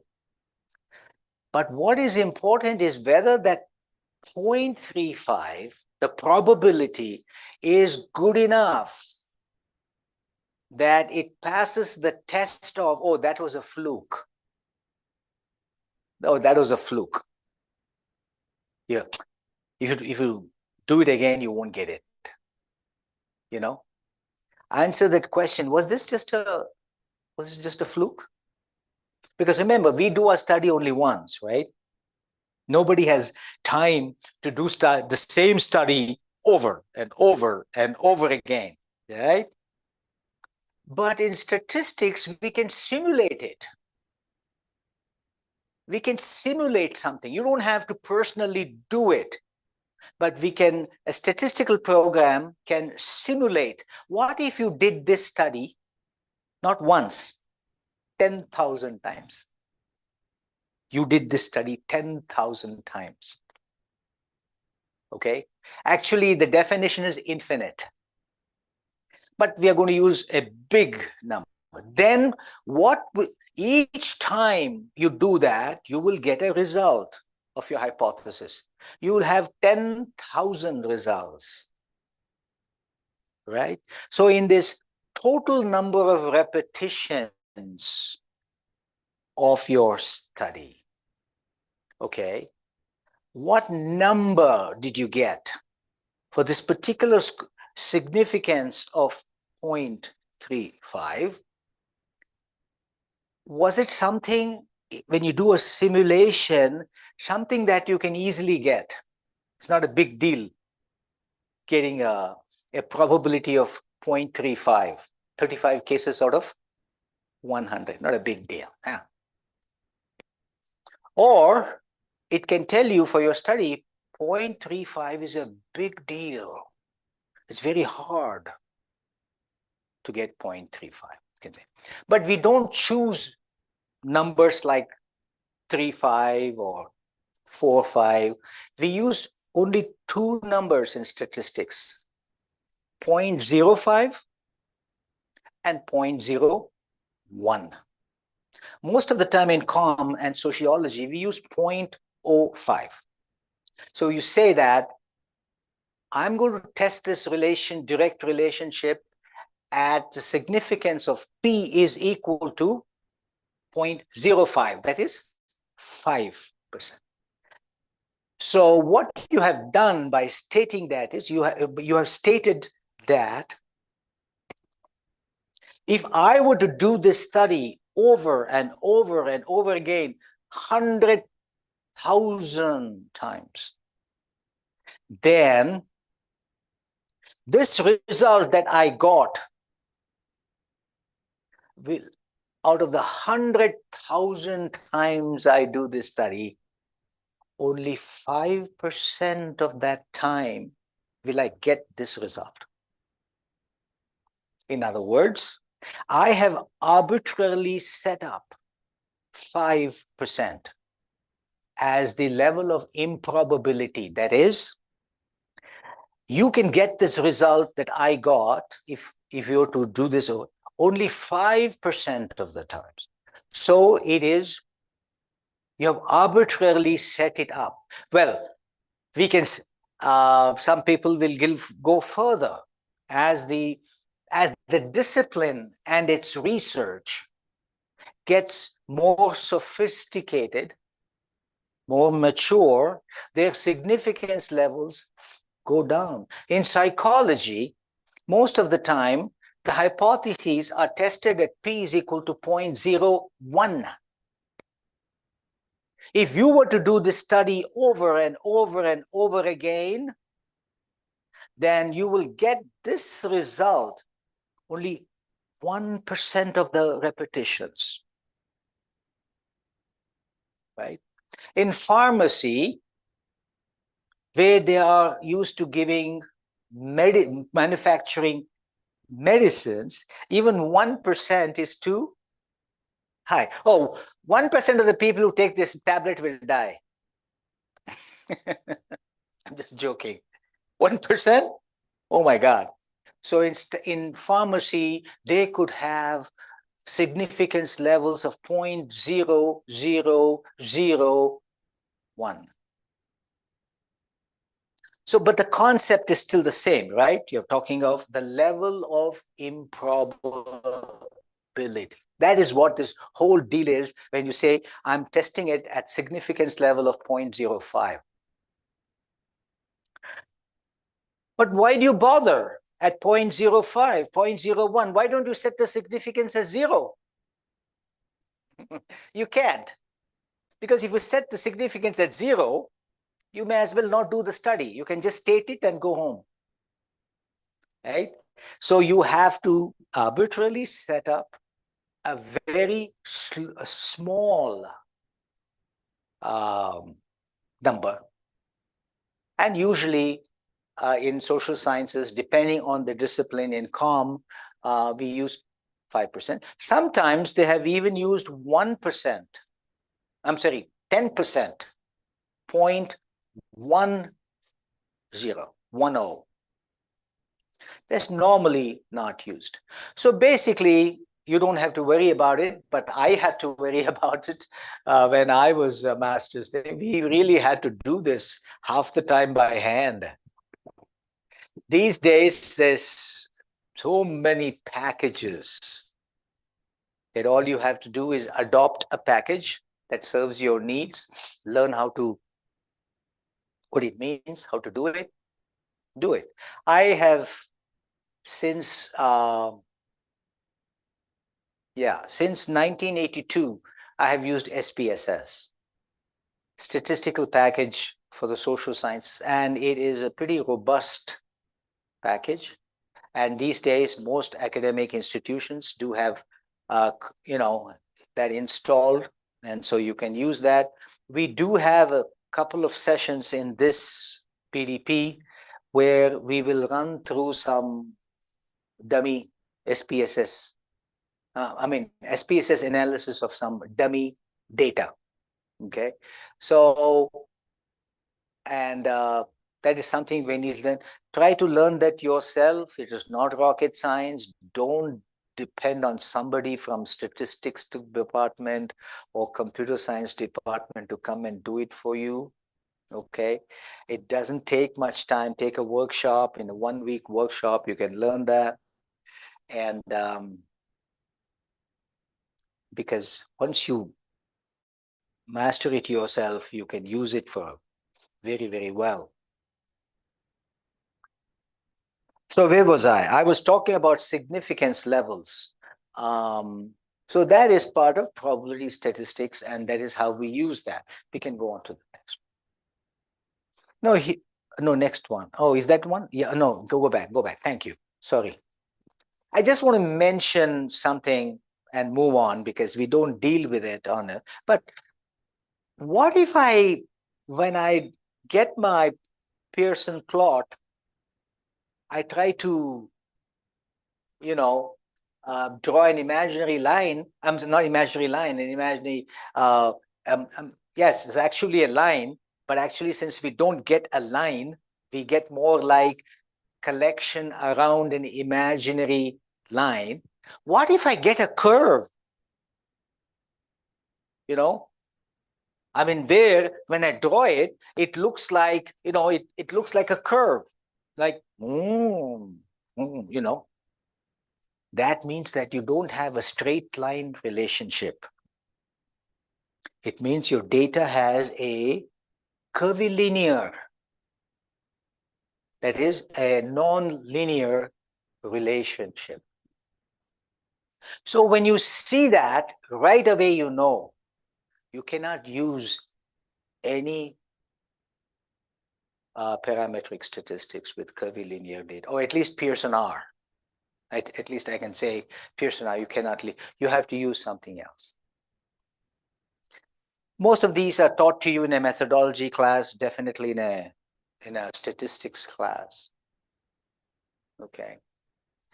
But you can eyeball the data.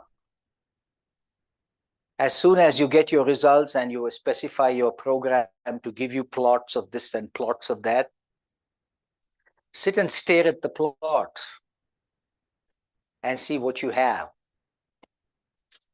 My advisor said, you need to have a date with your data.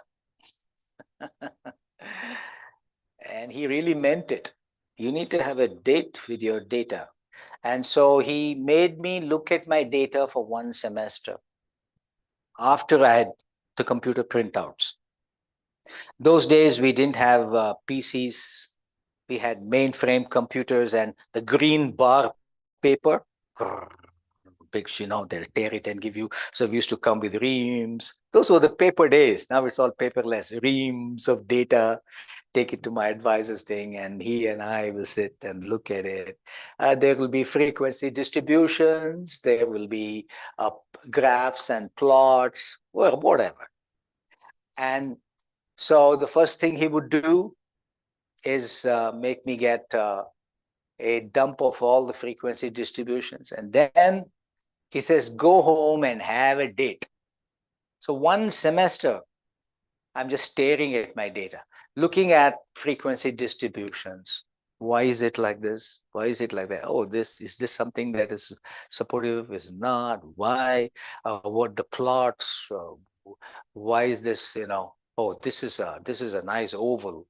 This is not oval, but it's not a circle. This is a curvilinear. That I know it's a lot of time. I don't think you need 1 semester. I would certainly say that spend some time, a few weeks with your data and understand what data that you have produced. So curvilinear relationship, for example, can I give you an example of a curvilinear relationship? Pedestrian deaths or pedestrian accidents, that is, pedestrians crossing a street, obviously in a city, who either got killed or who were hurt. That's one variable. Age of victims, pedestrians who were killed or hurt is one variable. The second variable, I'm going to connect it to the number of such. So if I plot that, that is the number of such incidents on 1, 2, 3, 4, 5, 6 age, 5 years old, 6 years old, 7, 8, 9, 10, or 5 to 10, 11 to 15, whatever. What will you find? You'll find a linear relationship. You will find that at a younger age, the victims will be more.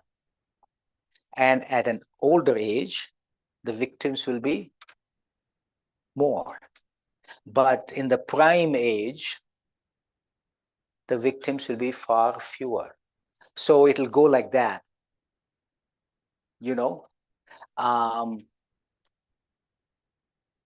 The x-axis is number. So you start with low numbers of victims, number to high. And the y-axis will be age. And at this point, I can't finish whether it'll go like this or it'll go like that. But basically, on one variable, the low and the high will bunch up in terms of number of accidents. So, and the prime will be few. If you plotted that, that would be an example of a curvilinear. Or another example would be you have a stopwatch and you throw a tennis ball up in the air. As soon as the ball leaves your hand, press the stopwatch, or somebody will press the stopwatch. So the variable is time and height the ball is going to take. In the early times, 1 second, 2 seconds, 3 seconds, the ball is going. But at some point, 5 seconds or 7 seconds, whatever, the ball will stop going up. Now, height will go. It'll start falling, but the time is still going up. 10 seconds, 11 seconds, So it is going to be a curvilinear relationship. Anyway, this is more for an educative value rather than you're going to find much of that in our studies.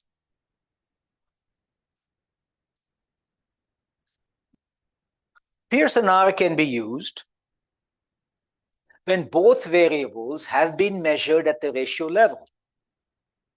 That is, with numbers that make sense, numbers of a scalar. Okay, so that, but what if your hypothesis has things where one is a qualitative variable, the independent, and the other is a quantitative variable? For example, like just say, take United States, a study where average yearly income plotted against ethnicity. And you have ethnicity, blacks, whites as a group, and we can put Asians, 3 groups. Now, is there a difference in the average income of these 3 groups? If you had a study like that, one is a qualitative variable, that is ethnicity, white, blacks, Asians. That's how you're measuring them. The other is a quantitative variable. What is there? As this each group, what is their average income? You can't use Pearson R for that because it is one variable is not at the ratio level, right? Both variables will need to be at least at the ordinal level in order to do Pearson R. But if one of them is definitely not even ordinal, it's definitely a nominal, that's a qualitative variable, then you need to keep that in mind because there are other tests that you can run. Yeah, next one, please. There's something called a t-test. I'm sorry, I have a capital T there. That's incorrect. Please make it lowercase t. T-test. This guy also, I think, is a hey, you can correct me. You can always Google. I can't Google right now. Or maybe I mistook that story about Pearson being an Irish thing. Maybe it is this guy. Or maybe it's Pearson himself. Please Google and find out, and using different. But this person used to call himself by the nickname student. So in textbooks, you will say students T. It'll show you students T. Because this man worked in a beer factory where his employer said, no doing statistics during work. So, and no doing statistics at home. I'm paying you, I'm not paying you to become a statistician. So, but he had to do statistics for his soul. So he used to hide his name from his publication and called himself a student. So it's called student T.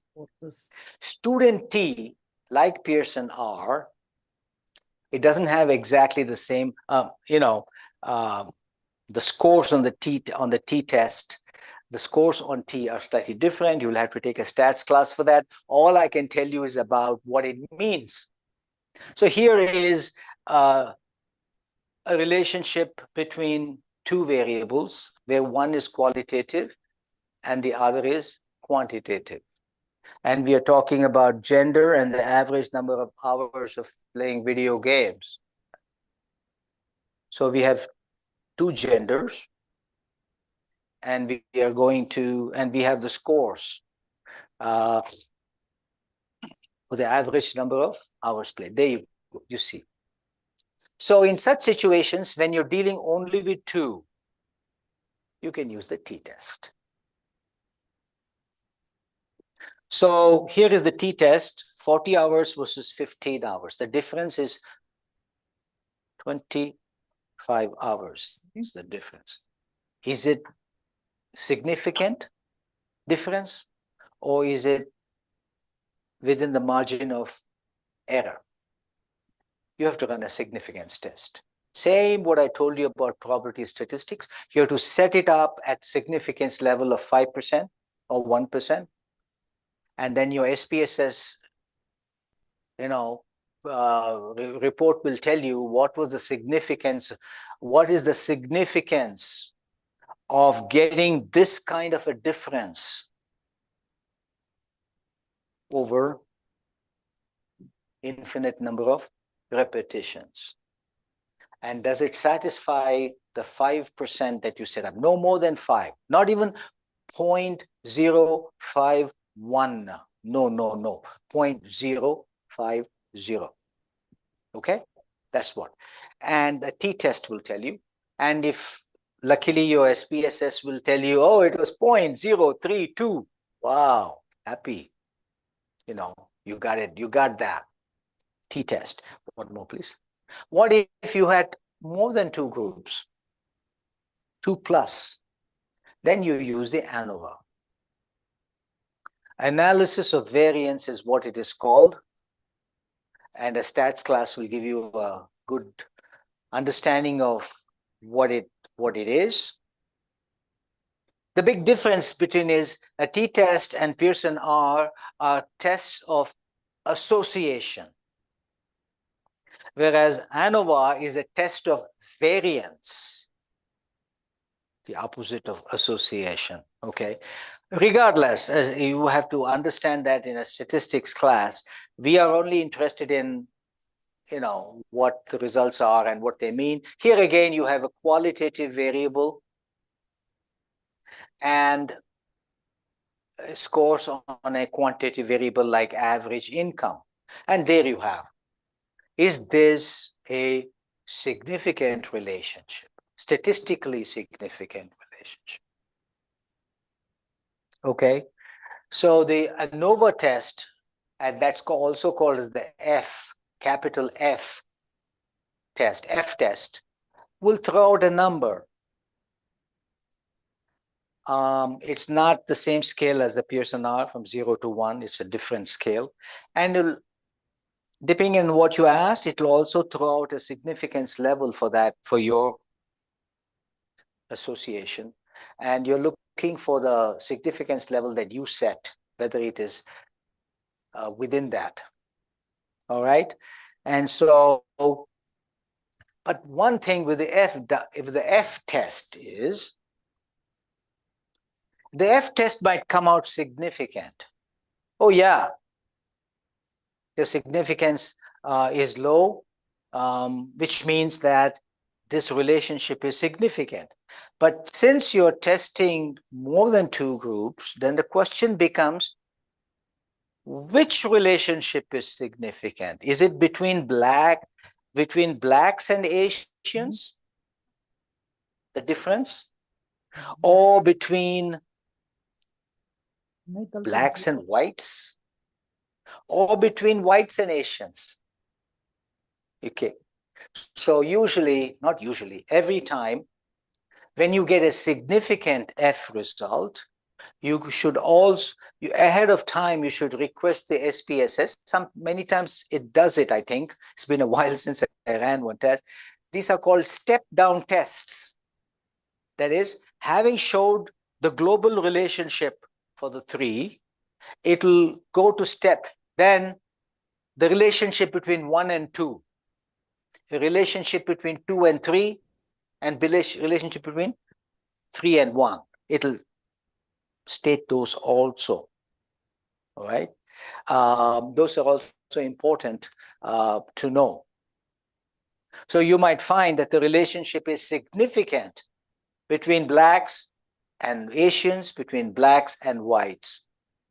But the relationship is not significant between whites and Asians in this particular, So, but you look at the global F.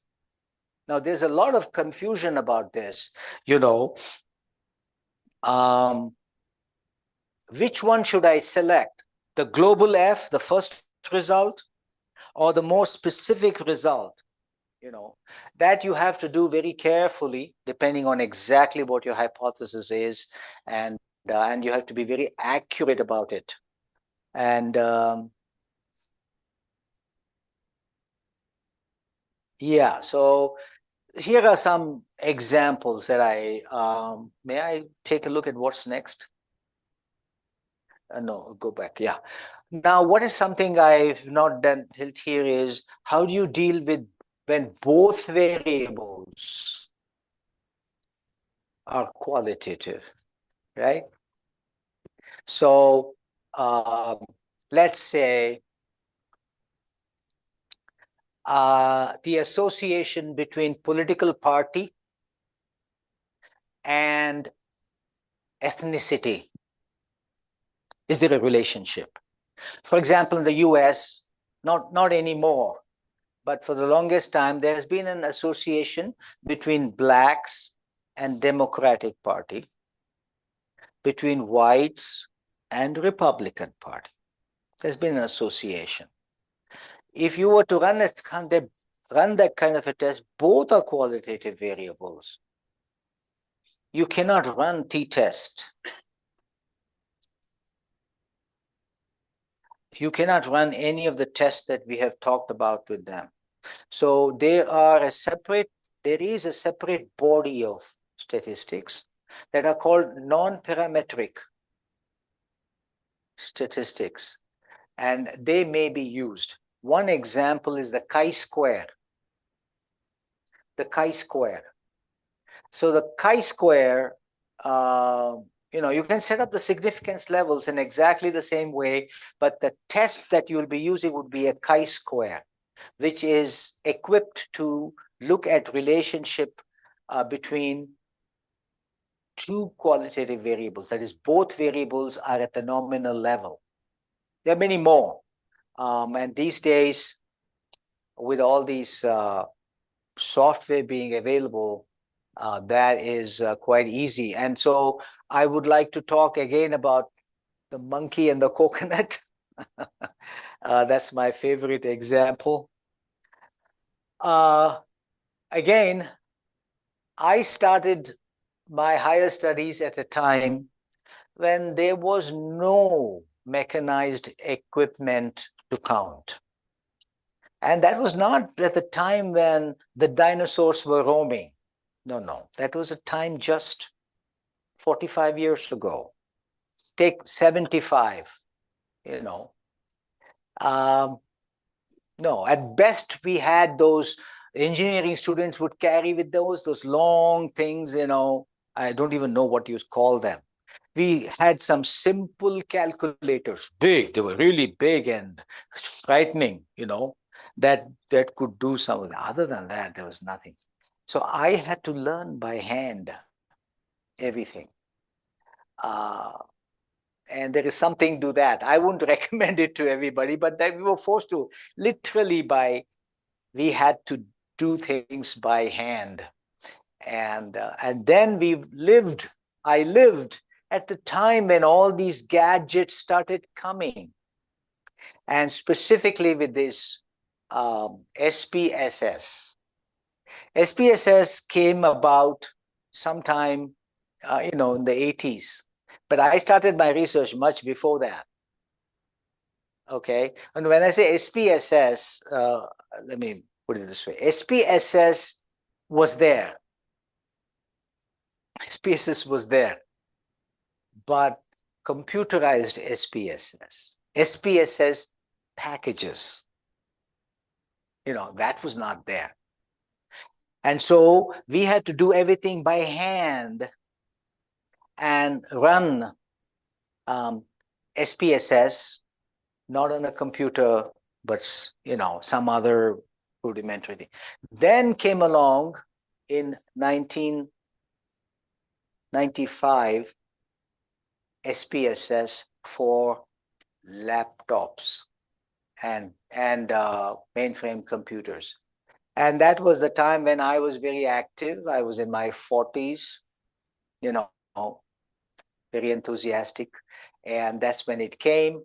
And I mean, for me, it was so good because since I'd done everything by hand, and now I could actually see, what's going on. And that was great. But I used to tell my other students, you have to learn this thing. This is like the monkey and the coconut. Anybody can get in and learn a little bit of SPSS, but you need to know what those numbers are. You need to know how to generate those numbers. And when the printout comes, you should be able to look at the printout and understand it. You should have the literacy level, And so I would recommend that also. It's not at all difficult. And it's a good idea to get a good intimacy, how to interpret the numbers and so on. And so, especially, there's, I don't know how many of you have heard of Dr. Pradeep Krishnatre. Dr. Pradeep Krishnatre is around. He's in Hyderabad now. He's my age. He's retired and all of that. But at one point, he came to do PhD at Bowling Green State, and he signed up under me.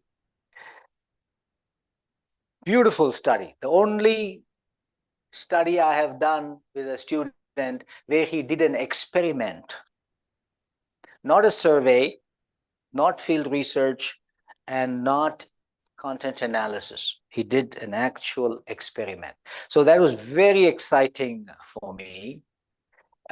He was looking at the relative effect of three, I can remember three types of communication modes and their effect on attitudes towards leprosy. His study was on leprosy.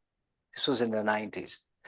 So one communication mode was straight down communication, top down. Like from the government it comes, you'll see it on the billboards. Do this, do this, top down. All the publicity stuff that we get is top down. Then there is something called participatory, right? We were talking about that yesterday. Participatory made, how can we increase? And so you use more participatory modes where it's not top down, but much more, horizontal. That is, there's active participation, participatory model. So he set up an experiment of top-down modes, which is very easy, Government of India, publicity, and he set up camps, in that place. And one of the camps was highly participatory, where the theme and the topic was generated by the participants there, and on leprosy, of course. Like, is leprosy contagious? Is it okay for me to touch this guy? What will happen to me? And blah blah blah. And what should be done, to provide relief and this and that? Can I sit and have food next to somebody who has leprosy? So on, like that, But not coming from top down, but people at village of that are getting together. They're thrashing things out. They are coming to the thing, and that was one. And then he had a control group. And this control group was one where they got together, but it was on cataract and other eye issues. It had nothing to do. But all of them were given the same measure to find out whether this communication mode destigmatized them in terms of leprosy. What is the level of destigmatization? He had a scale for destigma. That is, leprosy is a stigma, and people behave towards these people according to their belief of that stigma. How can we destigmatize them? By giving them education and telling them factual things about leprosy and leprosy patients, and was the top down good? Was the participative one good? And he did an experiment. The point I'm trying to make this one up was, this is just before the SPSS came on computers. And so he would come back with his reports, and we would sit and look at that and figure out what is going on here. I still remember. And then one or two times I had to say, this data is three-dimensional. It is not two-dimensional. It's multivariate. It's three-dimensional. And so what we had to do was, our mind cannot handle. We can see three dimensions if it is proper, but when it's in data form, So we would run cross in two dimensions, one with two, two with three, three with one, and then compare. I mean, lot of these days with SPSS, you can just see it. You can, just click on one thing and it'll give you a graph, and you can see going in three directions. That's so easy, So it's for me, that I just wanted to share this with you. It's really great. So the summary is that today, with a good idea of methodology, execution, and good idea of packages like SPSS next, you can doing research or data analysis has become a lot of fun, at least for me. Okay, let's just go ahead and sum this up. And then probably tomorrow we'll be ready for one more dose when I'll get into some other issues. So here is a kind of a generic map. I'm sure you know all of this. One of the things I didn't stress, but something you have to, what kind of a research framework do you need to use for your study? Most of the times it is answered automatically,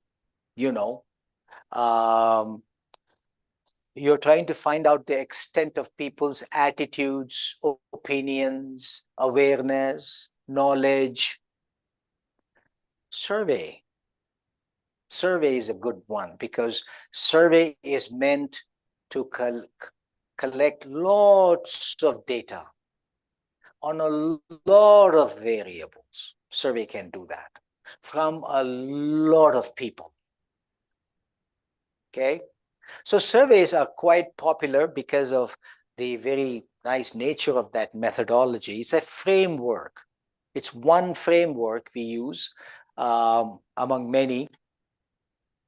And then we have, for us in communication and journalism, we have something called content analysis, which is very popular. You know, the term itself tells you what it is. It is an analysis of content. So anytime your units of study are not people, but messages, recorded content, then you want to compare one newspaper with another newspaper on its level of bias towards a certain political party? Content analysis, because you're looking at the report in one with the report and analysis of the other and looking for differences. Think of content analysis as a survey of content. Okay, it is quite similar in the overall methodology, but given the nature that one deals with human subjects like survey and the other deals with message content, it differs in terms of the selection of the sample, right? And content analysis can be done on anything that is recorded. It can be audio, it can be video, it can be print, it can be graphics, it can be diaries, it can be speeches, it can be graffiti on the walls that you see in every city in the world. A master's student long ago did such an interesting study on the graffiti in his city. It's great, lovely. Another person did a study on, you know, people have a fascination in toilets of scribbling things on the wall. And that is also a universal habit. One person said, is there a difference in the content of the graffiti in women's toilets compared to men's toilets?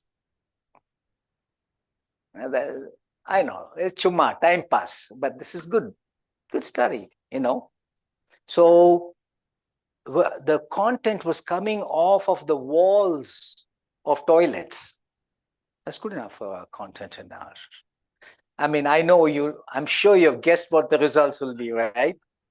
The guys is all about physical strength and the size of their organs, you know. Women, it's all about hearts, lot of hearts, lot of romance, a lot of, you know. So women tend to be more romantic and past lovers and bad lovers, emotional. Guys are, you know what I have?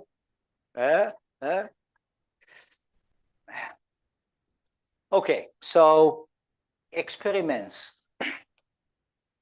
That is another one. Experiments also are quite common. It's not as, in my view, as ubiquitous as survey or content. Yeah, experiments. I just gave you an example of Dr. Pradeep doing his thing. In psychology, they do a lot of experiments. Tomorrow, if we will get into a little bit into this survey, experiments, and content analysis very quickly. So you have to decide. It depends on what you want to do. If you are looking at association and no more, surveys would be fine, like correlations. If your study is looking at cause, does exposure to pornography cause deviant sexual behavior?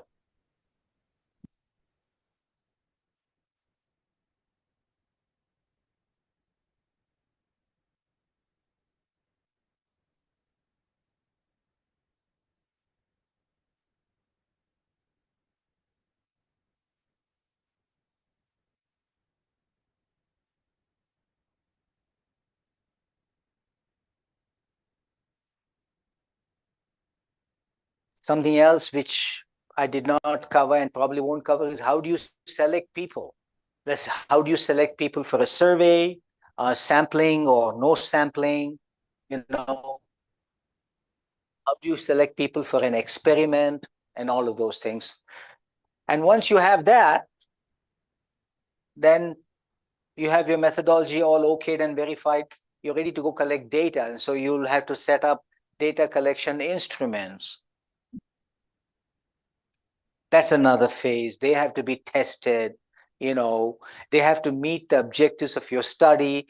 In other words, you should have all the data you need, right? There's an example of a building somewhere in India. They come office building, completely everything constructed, and then they forgot that they didn't make any provision for telephone wires. Okay. It's kind of late for that. So make sure. That's why it's good.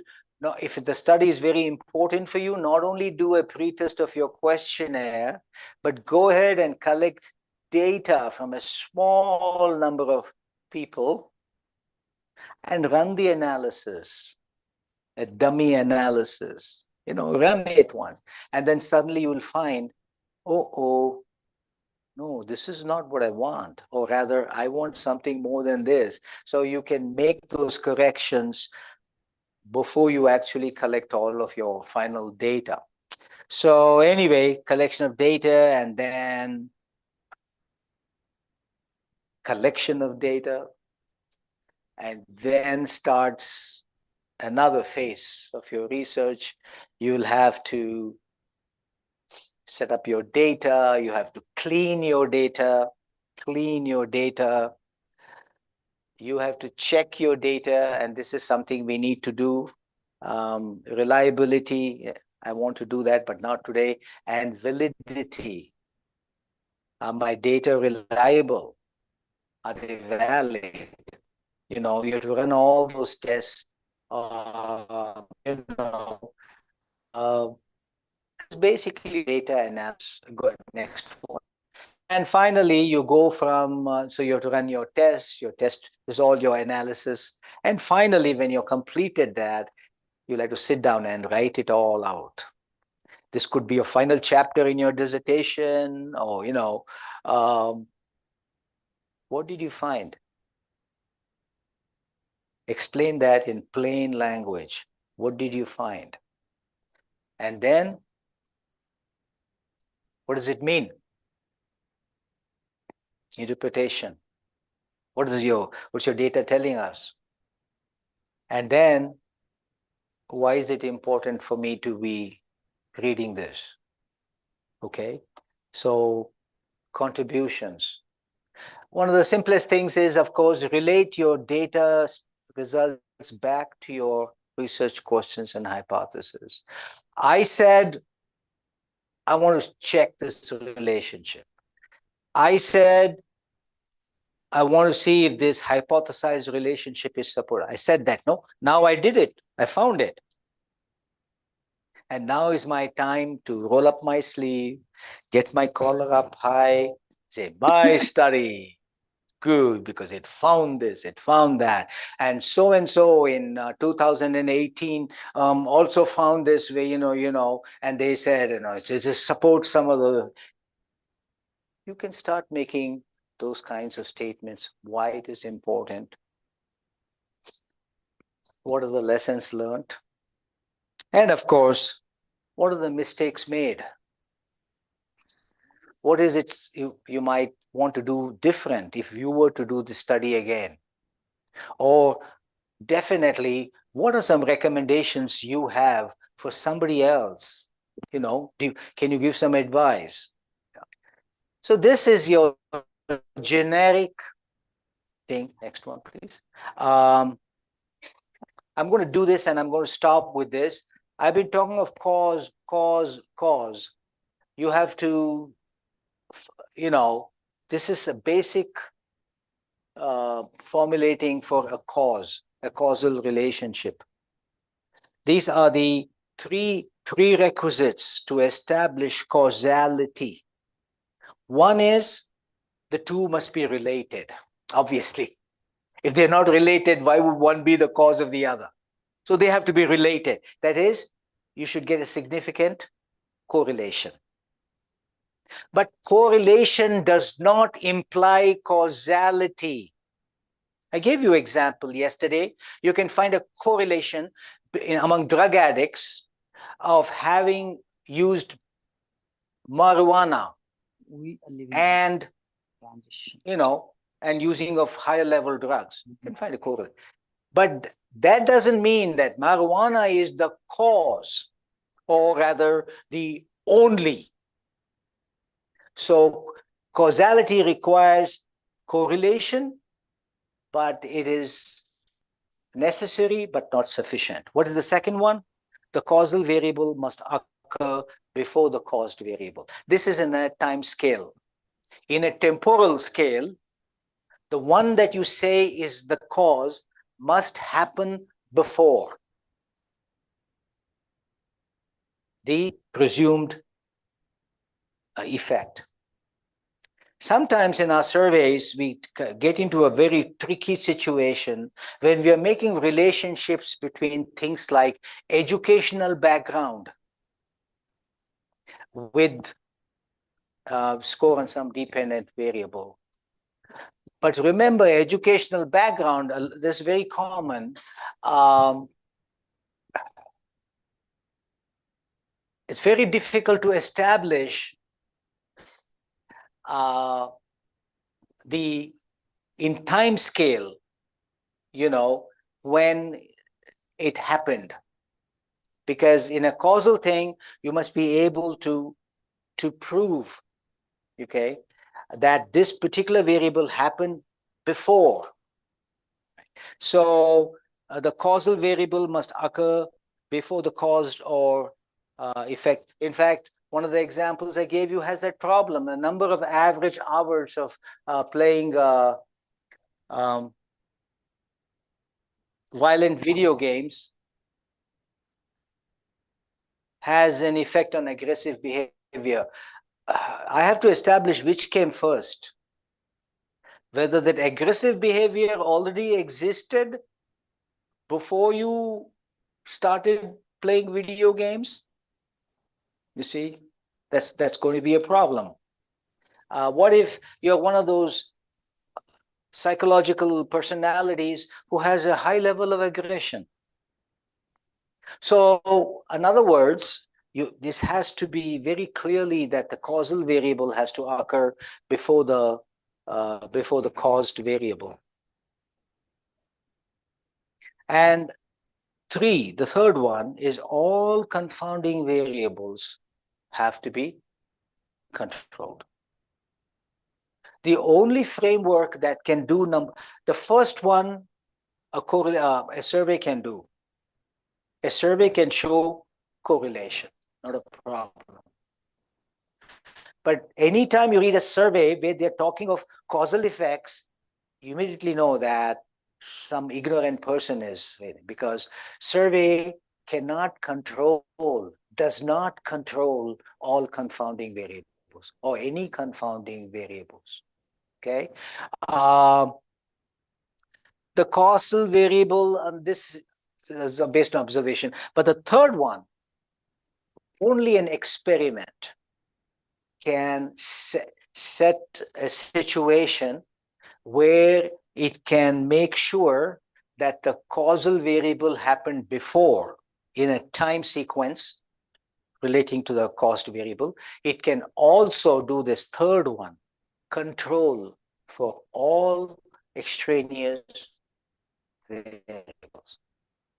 Right now, what it is, you set up the gold standard of treatment versus no treatment. Okay, the control group and the experimental group, and the two groups are matched prior to the study, so that the people in the two groups are very, very similar. Right? And then gets the treatment,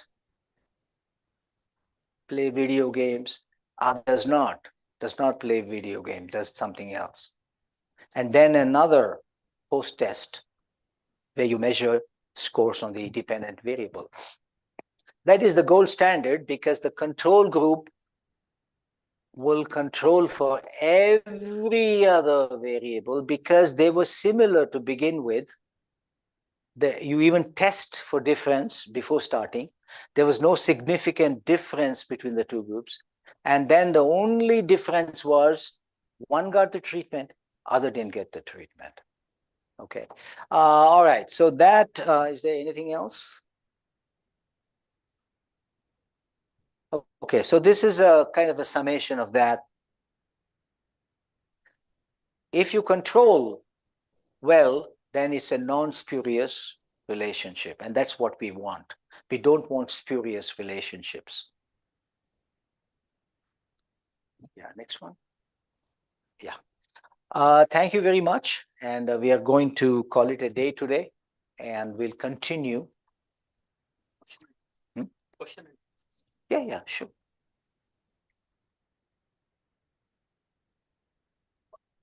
Yeah.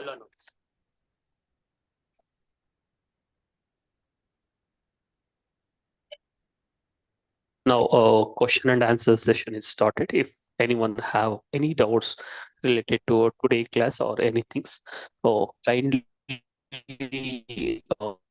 questions. On for question and answer. Thank you.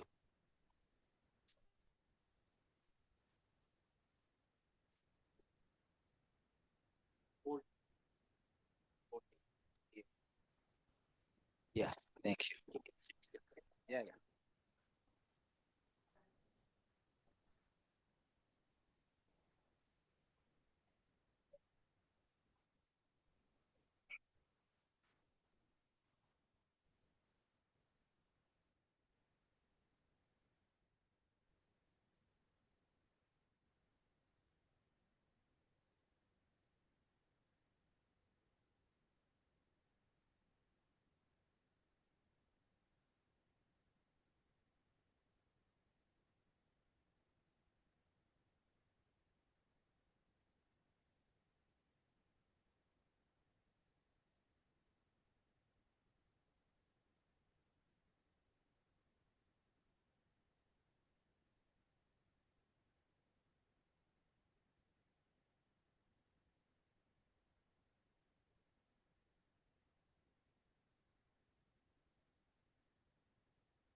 Thank you very much.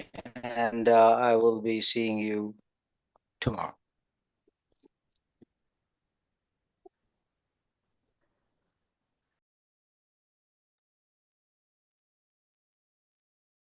So on the 18th,